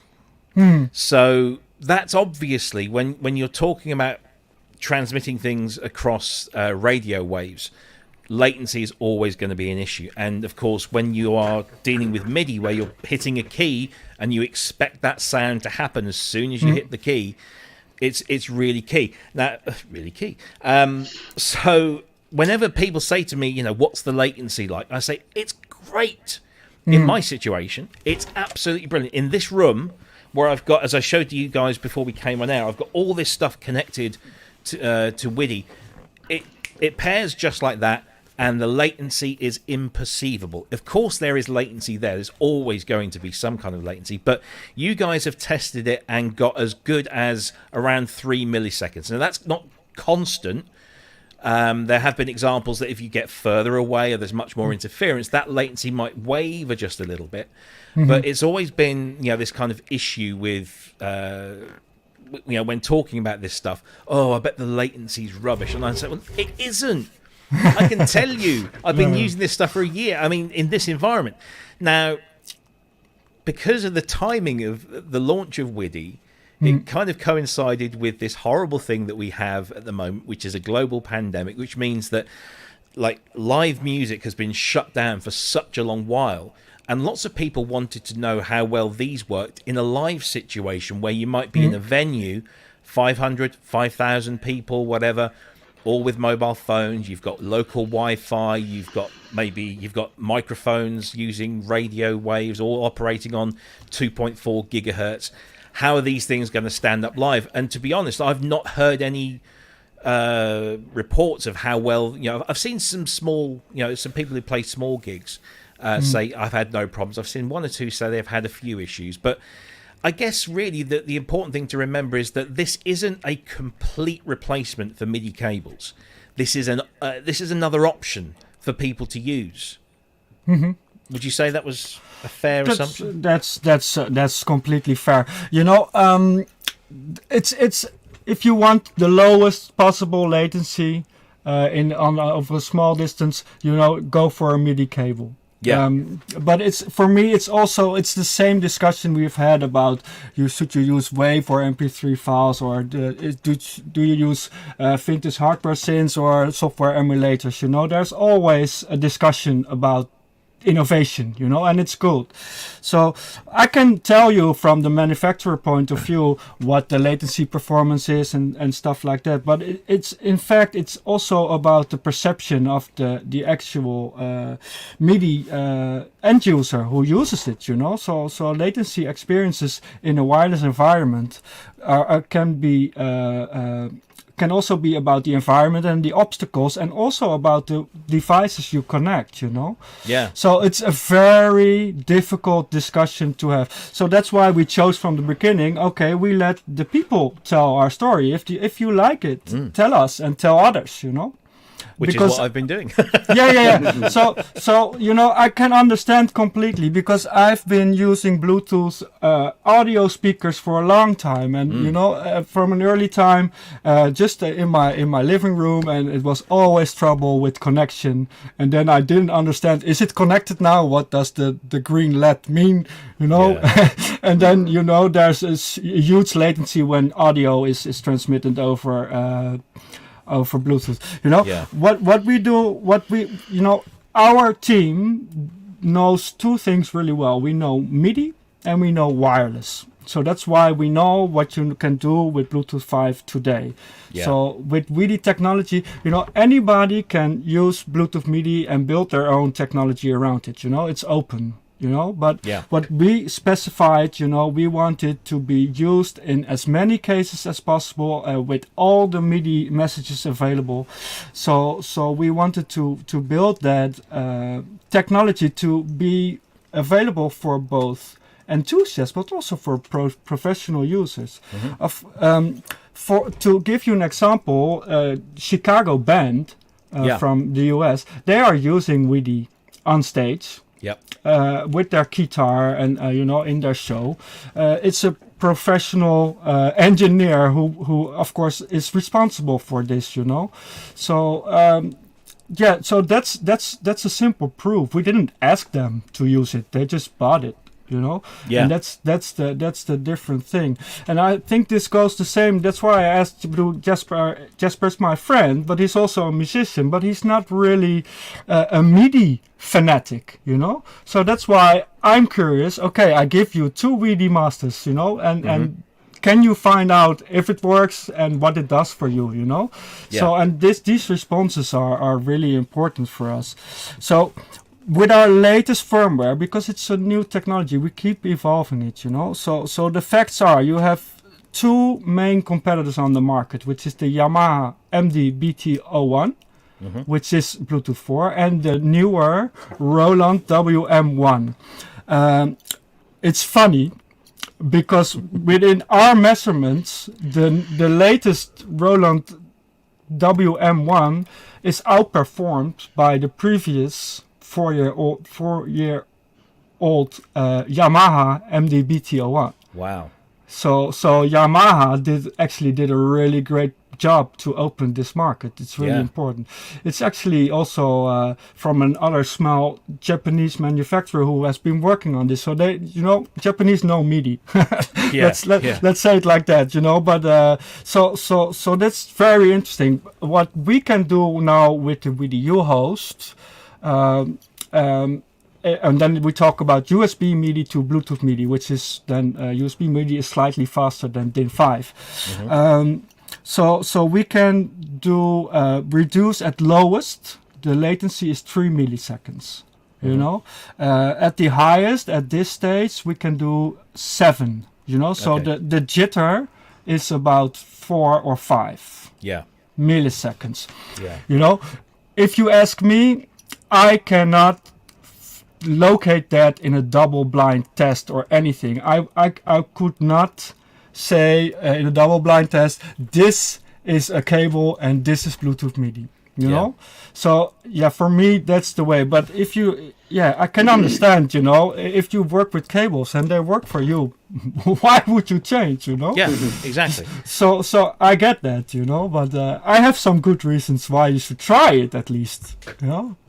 Yeah, absolutely. So I was just reaching. I'm just trying to turn some things on because I just wonder what do you class as the main use scenarios of wireless? Where would you imagine it to be used over wired connections? I know obviously where it's too difficult, but if the signal gets weaker with long distances, that's also possibly where you'd want to use it, maybe. Yeah. So we can do a straight performance, like a solid use case. We can do it over 20 meters or 65 feet. So good. That's pretty good. So it's reliable for that on stage. You know what we did with the X-Key Air is we had like a sort of panic mode. You know, in the case you could lose the connection. Then it would be like kill the nodes, you know, so there won't be stuck nodes. In the WIDI master technology, in the WIDI technology, we dropped that because it was no longer needed from our perspective, you know, to add this. Yeah. So you know, the thing where people get into trouble on stage is, and you know, this is not a sales pitch, but this is true, is when they use iOS or any other operating system with one WIDI master. So if you use your Mac OS, the limitations in most cases are on the operating system side. Yeah. So if you use that integrated Bluetooth MIDI, which can perform okay, but Apple or any other like Windows or, you know, they don't prioritize Bluetooth MIDI. They use Bluetooth for many other things. So Bluetooth MIDI is like a secondary technology some people can use, you know.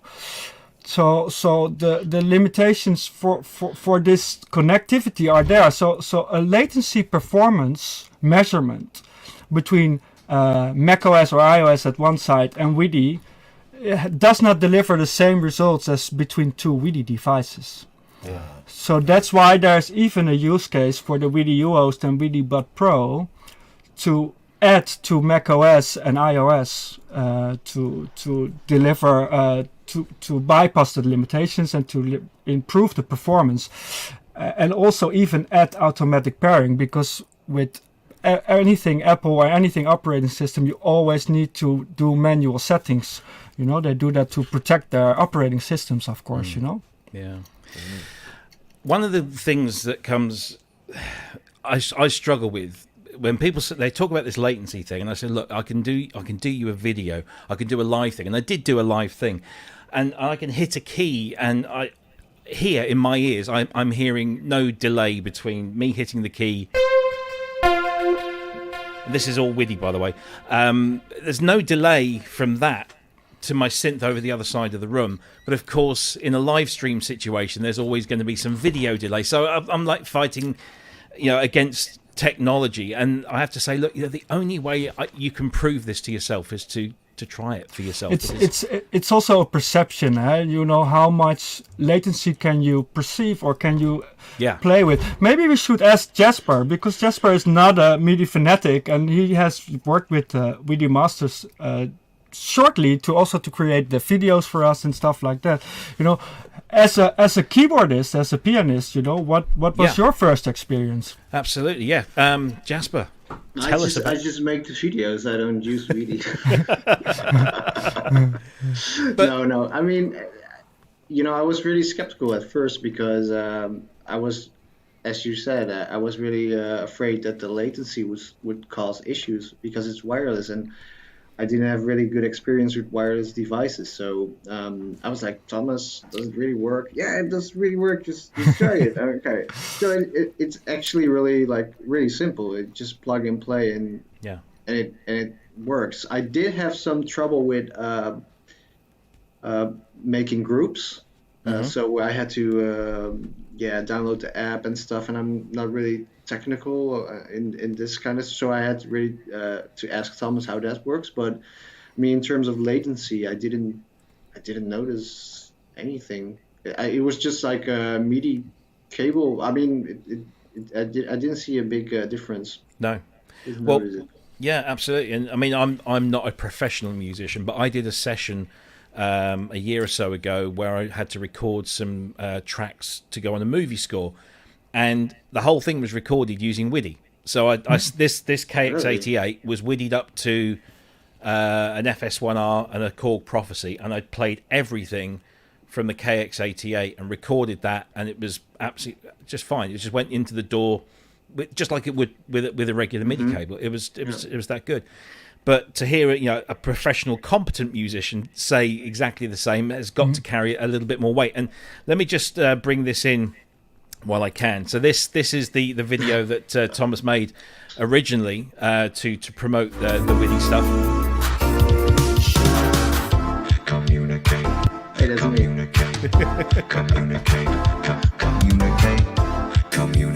Nice use of the DX7.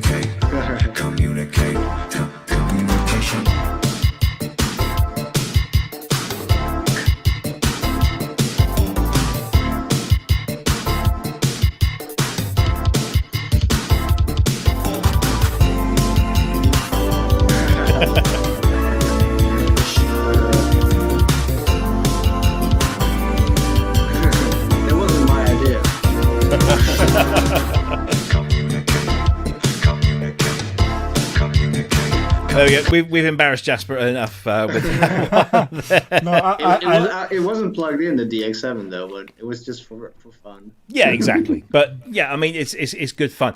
But that brings us on to your YouTube channel, because it is a wealth of really, really cool stuff, WIDI or not. Thank you. Some of the stuff that I've been looking at that you've been producing is just superb. Let me just bring this one up because I think this is your latest one. Which is featuring the Moog Matriarch. Oh, yeah. And it's called a Moog Matriarch Sonic Exploration. Let's just bring this in here. But it goes on. It's about 11 minutes long, but we'll play a little snippet from the beginning here. Here we go.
Stop this now, so I could listen to this forever. But you're doing some really, really cool content over there. I mean, what's are you just doing this for fun? Is there a kind of reason for this? Because you're a recording artist. You've got an album coming out or just come out?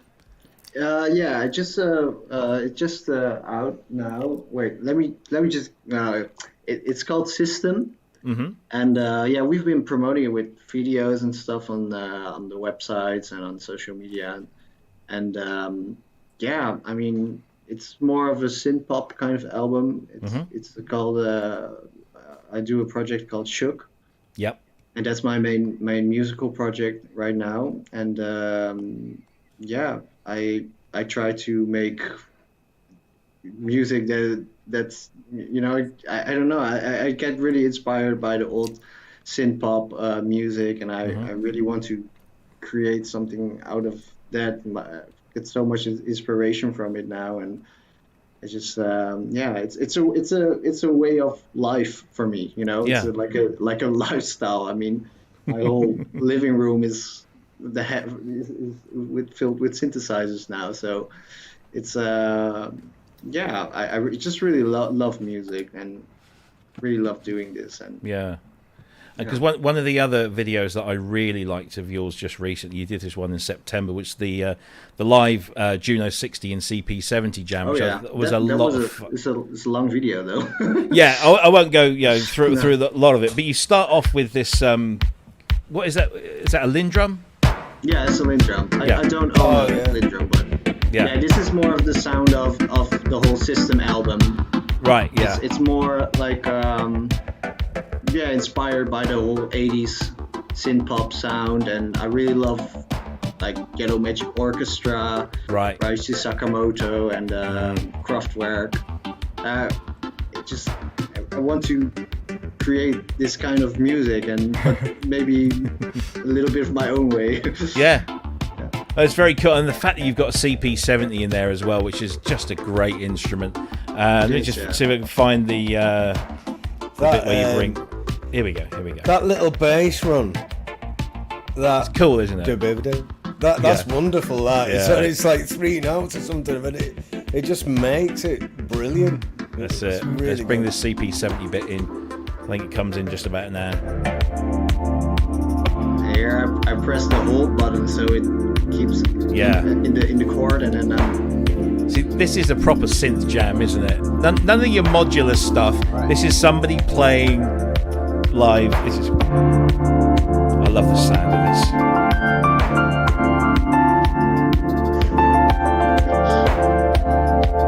Yeah, the CP70 is a really special instrument, I think.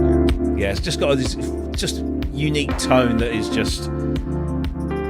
It's one of those things. It's because there are a lot of synthesizers or instruments that have a unique tone that then become associated with, like one particular performer or artist. So, but the CP70, I mean, people say, "Oh, that's Peter Gabriel's piano," but then you can say, "Well, it's also U2's piano. It's also Keen's piano," and it's just a wonderful tone that's just so unique. I just absolutely love. I was involved in a sampling project of one, and you listen to this over and over and over again, it still sounds amazing. I think but there you go. Yeah, it's some I mic'd it. I actually mic'd it up I close mic'd the strings. Oh yeah. So you can if you actually blend the acoustic tones with the CP70, so ideally you have 2 stereo like a stereo setup mic. Yeah. And then you can layer it with the electronic, like the direct single sound. Yeah. So you have the left and right from the acoustic microphones, and then you can center it. The direct tone, you can center it, and then it's like a really nice.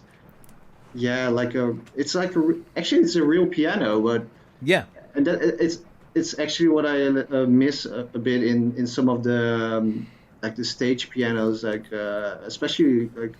When they want to create, it always sounds really cheesy, like a really cheesy recreation of the CP80. But if you actually, recorded like everything, all the intonations, it's really, it's a really nice sound. Yeah, I've never thought about doing that because when we sampled. It was a CP70.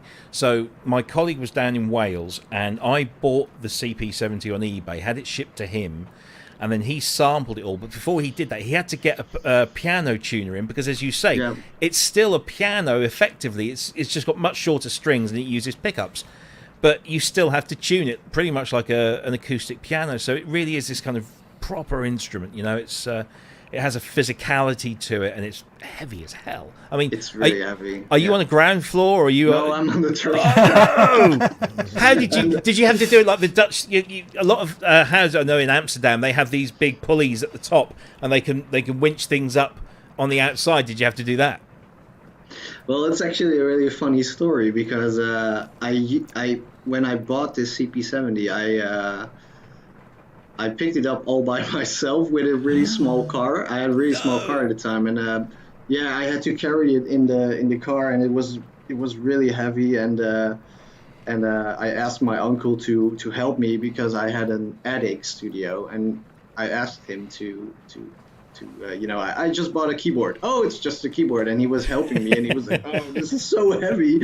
So I actually had to ask friends of my brother, and we all carried it to the attic, and then I could make music with it. But this one, we actually moved to this new place, and it's an apartment in floor on the third floor. Yeah. So we hired piano movers because it's just so a piano. heavy. Yeah, it's a piano. So I can't do that because it comes in two halves, doesn't it?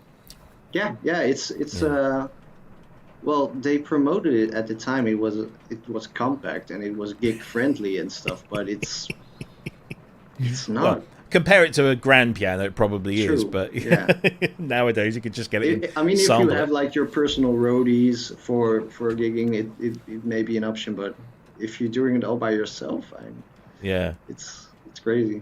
But they're wonderful things. They're worth the effort, I think.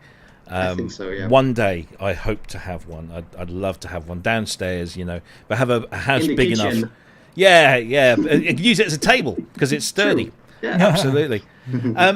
Sorry, it's quite Ben, ironic, isn't it, that the CP70 was intended as a compact live piano, but really now they'll only exist in studios. They've become studio machines because it is pretty impractical.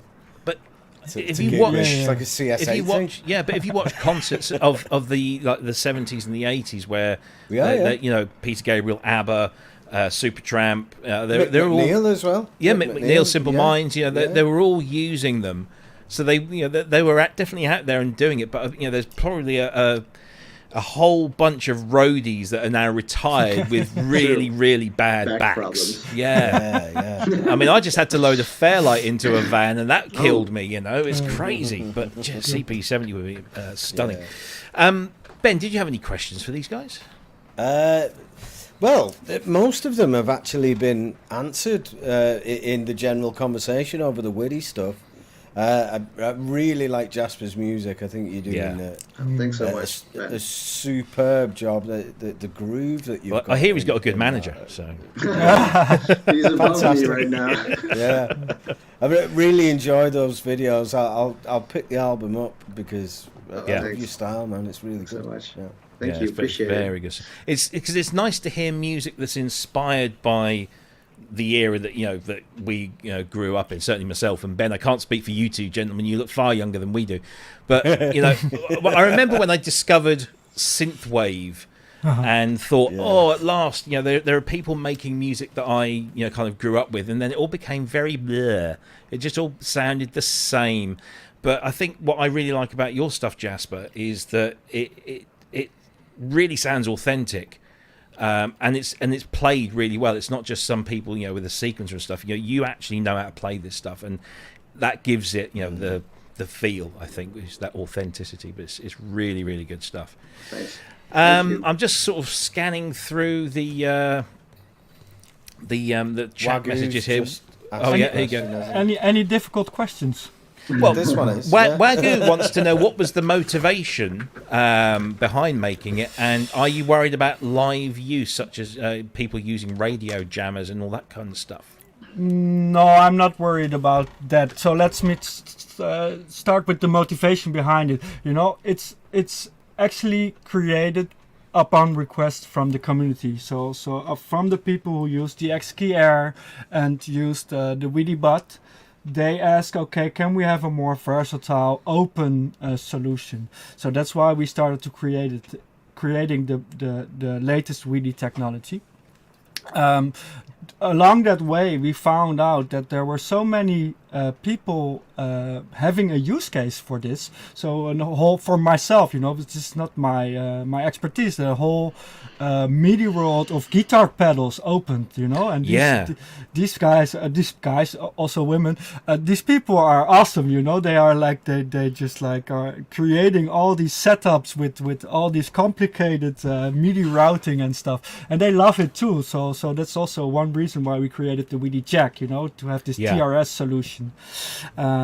So that's the one side. So we listen, and that's also part of my role within the company. We listen to what people really want, and try to find out, okay, can we create something that's can be mass produced, but also can be sold worldwide and solve issues or be a benefit for use cases people have. So that's also why we created the U-host. This is also because USB MIDI can be quite complex. You can have USB devices, USB host, and you have really weird combined USB ports and stuff like that. So it works now with class compliant USB ports for USB devices and devices that operate as a USB host, like the Core Chronos and stuff like that. So that's also really another step forward, which makes it possible to communicate between any MIDI device wirelessly. So and then you come in, okay, how reliable is the technology when you use it on stage or in the studio? So I cannot guarantee that it will work in any environment, in any case. I simply can't.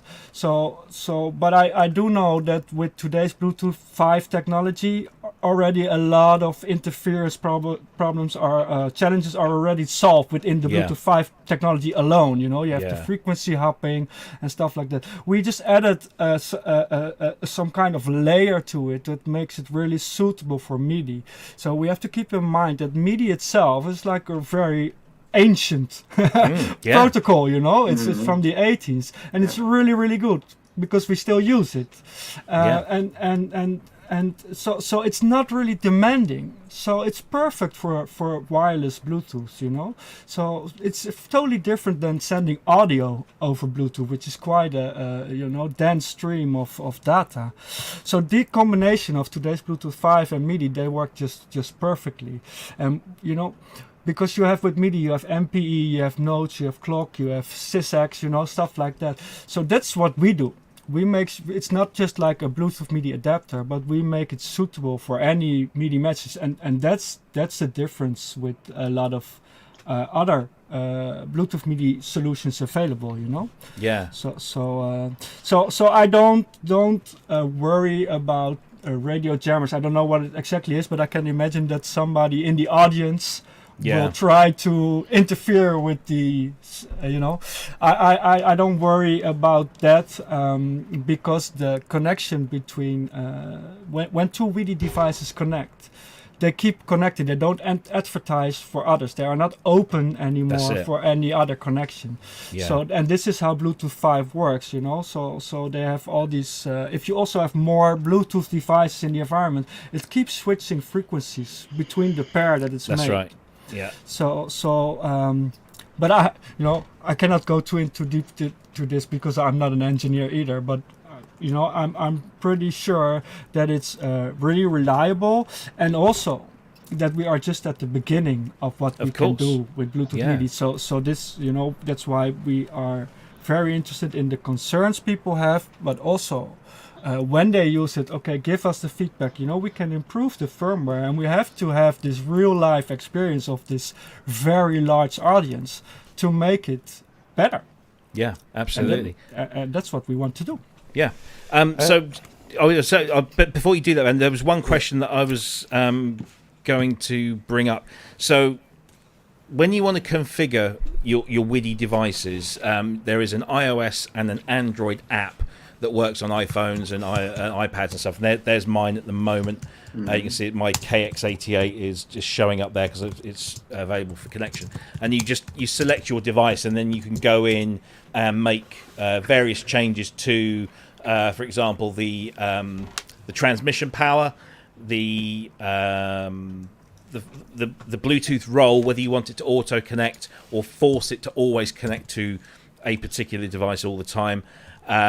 You can also set preference for low latency or low jitter, so whichever is suitable for you, you can set in there as well. And of course, you can update the Bluetooth firmware, the USB firmware where necessary in using this app as well. But Sasquatch had a question in the chat. Now, he's bought some, I think he's got some WIDI U-hosts showing up at some point. If you don't have iOS or Android, which, some people don't, are there plans for an app to run on Mac or Windows that will allow you to do what you can currently do on your mobile device? Yes, of course there are plans. There are always plans, But so this is the agile way we work. It's quite comparable like a software company does. Previously with the XKey Air, we had the I think it's called the XKey Plus software. It runs natively on Mac OS and Windows. For now, we found solution best to work with mobile devices first, and to cover iOS and Android is already quite challenging, because we are not app developers, Yeah. So this is not our expertise. So that's what we have right now, and of course we are looking into what can we do with Mac OS and Windows to make it more suitable. But it's not something that's really has a clear roadmap or path. Sure. I cannot say we look into this now. This is the thing. We are quite a small development company. So we always have to be really careful what we do with our resources, Yeah. The person who really designs the actual WIDI technology, the brains behind it, the developer, the engineer, is only one person who runs a small team, of experts and testing and stuff like that. So it doesn't have, frankly speaking, macOS and Windows doesn't have our priority now. Sure. But okay, that's cool. It's still a plan. Indeed. Ben, you had some questions from the chat room.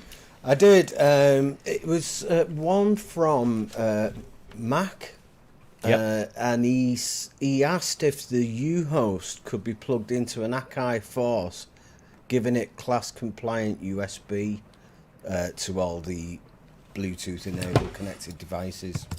That is actual gibberish to me. I've just read it out. So not a clue. Yeah. I don't know. I don't understand correctly. I don't know the Akai Force, but I think what we are talking about, Akai Force has a USB MIDI port. If it's class compliant, you can work with WIDI U-host. And the WIDI U-host, because I think it's a USB device and not a USB host, so it has the square USB-B port. So you need to, if it's powered over USB as well, you can use the WIDI U-host to power the WIDI U-host, and then you can split power to the Akai Force. So you only have one power access. So you power the Akai Force via the WIDI U-host. This is what we do with USB MIDI controllers, because they are mostly bus powered. So you still use an external USB power source, and then you can split it through the U-host. So you still have one power route. Yeah, Rands, who does a show on Saturday afternoons UK time, he's got an Akai Force, and a few weeks ago he did this demonstration of the new update, because it had a new firmware update, and he was connecting, because I think it has Bluetooth built in, as well as USB. So I think what Mac might be driving at, I'm not entirely sure, is that can you use WIDI through the USB port to use that? Yes. Okay, I got it. So the thing is, in any standard situation, WIDI is compatible with any Bluetooth MIDI device. I said with the standard. There's a but. There's only one problem we found from the community, that there is an issue with the Akai MPC2 Live. integrated Bluetooth MIDI, and I assume, I don't know, it will go for the Akai Force as well. So what we do then, we notice there's an issue with the connectivity with this specific device, with their specific firmware, so we need to match those firmwares. It can be a simple handshake thing, as they call it. Right. So we try to get in touch with Akai, which is quite challenging because it's a really big company. But now we managed to get an MPC Live 2 to our engineer in France. So we are working on to see how we can update this. So I hope this answered the question. This is about integrated Bluetooth MIDI in the Akai Force. What you can always do, if it has USB MIDI class compliant, is use the WIDI host and bypass the integrated Bluetooth MIDI of the Akai Force, because I'm not sure. I think it's maybe not Bluetooth 5 or So there is a difference between WIDI technology and the way other developers use Bluetooth MIDI. I think this is the great thing that you guys have done is you've engaged the consumers, the users, right from the very beginning. And I've been testing. I literally went around my studio one day and plugged WIDI in, tested it, ticked it off on the spreadsheet, and carried on and went through. And so I said, it works on this and works on this. And I had an example with the Cobalt. So when I first got my modal Cobalt 8, I just I'll plug it into there, and it didn't work. So I spoke to you guys, and then I spoke to Mike at Cobalt, put you guys in touch. Within about a week, it was sorted. It was fixed. I think you did a small firmware upgrade on the WIDI stuff, and I think they inspected everything on the Cobalt, made sure everything, and it now works perfectly fine, and it also works on all of their little desktop synths as well. And I tested all of those out, and it's just great that you're engaging the users to get that level of feedback, which is just fantastic. So I can share a little bit of fun news because Jasper's on the meeting too. Following that discussion and introduction you made with Model Electronics, we now got involved with them more, and they also like WIDI a lot, So we are now planning to do a little video with them. I think it's the Archon and the Cobalt, and of course Jasper will make it. So I have a box here from Modal. I think I haven't unpacked yet, but how could you do that? How could you get a box with a synthesizer in and not unpack it? It's not vintage enough. To be really honest, like in this month, the Matriarch came in, the Prophet 4 Rev 4 came in, and now I have another box. Anyway, I feel for you. If I open it, I want to dive in straight away. Yeah, I want to have all the time to really dive in.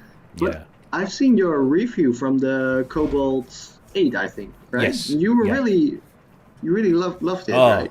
It's such. I love it more. The more time has gone on, I love it more because it's such a deep, complex machine. But you don't need huge amounts of knowledge to get some crazy stuff because of the way they use their algorithms. They kind of using it. It's not FM, obviously. When you use that term algorithms, people instantly think FM, but they're using algorithms of oscillators in really cool ways, and they've actually got FM oscillators in there as well. Right, really.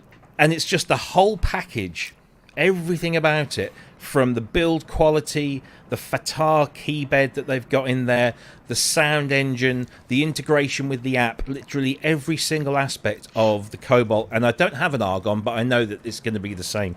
Is just so good. And the fact that you can have a small keyboard version, a big keyboard version, a module version, and they're so well priced as well. I mean, it's just stunning. So they're doing some amazing work, and I'm really excited about you guys doing that. So that's really cool. Should we tell them about the Black Friday discount that you're going to give? Let's do this. So this is funny. This is the way it goes. I just saw that somebody asked about discount code, so I just created it on my laptop here on the side. So if you go to the CME, you call it the -pro.com. Then you find our shop somewhere. If you fill in PSN, which is Pro Synth Network 30, you get 30% discount on the WIDI devices. There you go. Whether you want Yeah. Yeah, it's the U-host, the WIDI Pro, WIDI Master, WIDI Jack. We talked about the WIDI Core. It's not available yet. Yep. So it's on the devices and not on the accessory cables because we give discount on wireless. Yes. Not on wired. Absolutely. Yeah. So basically, if you want to buy any of those, you can get 30% off using the code PSN30 in the CME store, the online store. So and really thank you if you're still watching after 2 hours. Talking, you deserve it. You deserve it. Our viewers are. Can we share that in our Facebook group as well? Yeah, sure. And how long will that last? Till the end of this year. Whoa, Brilliant. That's Thank you very much. That is brilliant. Thank you so much. I might buy one or two more. Go ahead. I've got a question for Thomas now. I've got over there. I've got a very old 2009 Mac Pro. Yeah. And I don't want to upgrade it. No. Because it's like it's solid. Yeah, it's got me birth certificate on it and everything. It's like, everything I own is on that Mac. And I want to use the wireless MIDI. What do I need to get that up to spec? Because obviously the stuff that's built into it is too old. What would I need to use? So does it have a USB port? Yeah. Okay. Yes, it does. Well, you can get WIDI Pro. It's just like a dongle. So and then you just add it, it's you're done. Ralph has it, yeah. All right, that's it. That's it. That's what you want. That's what I have on mine. And all right. That's just the simple solution. I can make it a bit more complex if you like. You can also do. No, don't. He's bad when he gets confused. Okay. The WIDI Pro is perfect for you. That sounds complicated enough for me. That It's good. Right. So I'm conscious of the time, and we need to kind of wrap up. But I do want to address. And I'm hoping I'm going to address all the questions that kind of relate to this. Wagyu again was super generous just a while ago, but I know other people have been asking certain things as well. So what's the next generation of WIDI? What's next for WIDI? And I want to start this off by talking about the ideas that you've posted on your website about the hubs. So maybe we can start with that, and then if you've got anything else that you can share with us in terms of where WIDI is going. Well, the honest question, the honest answer is I don't know. I don't know yet. No, we created the first line of 5 products. So now in our mind, any MIDI device can add Bluetooth MIDI WIDI technology to it. So that's the first thing. So now we are monitoring and discussing with the community, okay, what is actually needed. So we have some concepts like a Hub 4, which is more advanced MIDI routing, So, but also for pedals like a Pad 3. So we have those ideas, but we are looking also, okay, but what can actually become a sustainable product? Because we can build it, But if we only can move 1,000 pieces worldwide, it becomes so high priced nobody will buy it. Yeah. So we have to find the balance between it, So a Hub 4 solution, we can make it, but if the interest is limited or restricted to just a few people who will actually use it, then we are not sure if we can give that reasonable price which it needs. So that's the balancing of product development. I can say another thing, because we have been experiencing some challenges with the chipset shortage and some things. So we might do early next year some kind of wired solution, like a MIDI tool, and also maybe a hybrid solution. Okay. So that's. I think I already said too much. I like where that's going. I can hear Zhao. I can hear Zhao tapping on his keyboard right now. Yes. That sounds very interesting. Yeah. So I think we learned a lot about MIDI and MIDI tools. WIDI. Yeah. So we see now, okay, there are many people looking for a solution between DIN 5 and USB, which Bluetooth MIDI can do, but also like true boxes, merges, stuff like that, you know. So that is also on our interest. So what can we do with WIDI to deliver a better and in some cases even more affordable solution? So this is also what we are looking into. Yeah. Well, whenever that becomes a reality, make sure you come and tell us here, and we'll be more than happy to spread the word. Sure. As we normally do. So, listen, guys, it's been an absolutely fantastic show. The time has just got away with us. And we thought, we've only got a few news topics, but we'll be fine. We've been more than fine. It's been fantastic. Thank you ever so much for both of you for coming on. For Thomas for all of that knowledge about the whole WIDI platform, and to Jasper for sharing your experiences and of course your music, which I think is great. And guys, if you're watching this channel, when we finish here, which will be in a couple of minutes' time, go over Shook Music, SHOOKMUSIC is the YouTube channel, and just go and check his videos out because they are really inspiring, lots of fun, and of course the album is also out. It's out now, isn't it? System. Yeah, called System. Yeah. You can get over to my Bandcamp and order it. And you can get it on Bandcamp. And is there? Tell me, there's a vinyl edition. Am I right? Awesome! I might have to pick that up. It's a vinyl. It's on vinyl, and we didn't do CDs this time because CDs are so last century. Nobody buys CDs anymore. But I just bought that. Is back. Oh yeah. That arrived today. 18 vinyl albums in a box with David Bowie. Yeah. Oh, nice. Wow. Cool. Yeah. Oh, that's great. Yeah. Really cool. Not until when my wife asked how much that cost. Don't tell me. But it's really, really good.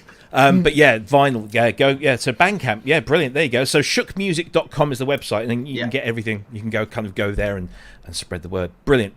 Jasper, thank you ever so much for coming on. Thomas, thank you. Will you please pass on our thanks to Zhao as well? We know he couldn't make it because it's... maybe we'll try and have him on at some point. I will ask him to watch the whole show to make sure that I say something in the beginning and at the end, so you have to watch it all. Tell him to blame me. Tell him to blame me. And to the guys in France, because your chief technical officer is based in France, isn't he? Yes, yeah. Yeah, so, I mean, just pass on our thanks to him and his team for doing some fantastic stuff. And most of all, thank you for this down here. The 30% discount. So if you haven't seen already, Thomas has been very generous. PSN viewers and PSN members on the Facebook page, you can get 30% off any number of these WIDI devices, whether it's the Bud, the Master, the U-Host, or the Jack. 30% off 30%. Through to the end of the year, which is a lot, Thomas. Yes. He's been it's very Black generous. Friday. Quite generous. Yeah, go for it. It's interesting to see how many people use that code. Yeah. Yes. Tell us. Yeah. Yeah, I will let you know. But these go really well in Christmas stockings. So at the end of the bed on Christmas Day, you'll find one of those. It'll be brilliant. Yes, wireless MIDI on your stocking. And keep in mind we are an international company, so we ship from Hong Kong. So it can take a while before the shipment arrives. So if you need it for Christmas, order today. Yeah, do it quick. And that actually just reminded me that somebody was asking where can they buy outside of your platform. And Amazon, you can get a lot of these things. Obviously, this discount code will not work on Amazon. No. It's try. You can do Amazon, Thomann, Sweetwater, these kind of... all the major kind of suppliers online, they're all doing them. And if they don't have it, send them a message that they should buy it. Yeah, absolutely. Nice. Absolutely.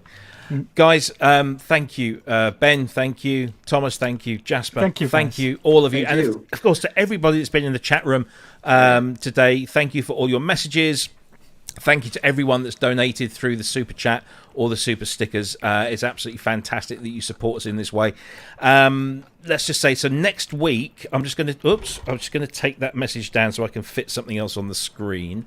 I can't do all these things at once here now, so let me just bring that off the screen there. So let me just remind you that next week we are being joined by this fellow, Mark Zaffin, vlogger and synthesizer enthusiast supreme, friend of the show. He's been on before. Now we've got him on for an entire show himself. So that is December 3rd, I think it is, next Friday. And then the week after that, we've got the lovely Lisa Belladonna, who is joining us for a second time. She's currently doing lots of performances live around America, and she's a massive Moog ambassador and ARP ambassador, and she's just brilliant. She's amazing. Yeah, she is, amazing.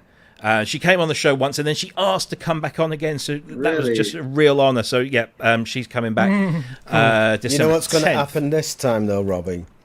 What's that? You know what's going to happen with Lisa this time? I'm going to be the one that gets to jam with her. Okay, yeah, that was a special. That was a special moment, getting to jam with Lisa Belladonna. Did you do that on the show live?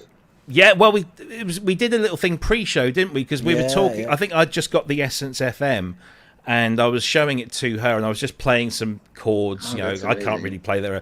And then she just turned around, and she was on a Voyager, I think it was, and just starts doing this fantastic kind of because there was some delay, but the fact that I was doing all these kind of washy pads, it didn't really make much difference. We should do a big jam session on your show, Rob. Yeah, we should.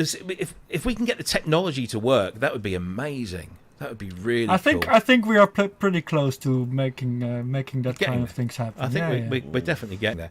I'm just trying to find the list of people that we've got. Because, so we've got Mark on that, and then Kent on the 17th. So Kent Spong is back on the 17th. And I'm still trying to get hold of the guys from Rhodes to come on and talk about the new Rhodes Mark 8. And December 17th was a date that we've kind of spoken about. And then New Year's Eve and Christmas Eve, we have got some plans. We can't announce them just yet. There's not going to be a live show because obviously we've all got families and things to do at Christmas and New Year's, like lots of alcohol as well. But we might do some pre-records, and we might have some interesting things that we do there. So watch this space for that one.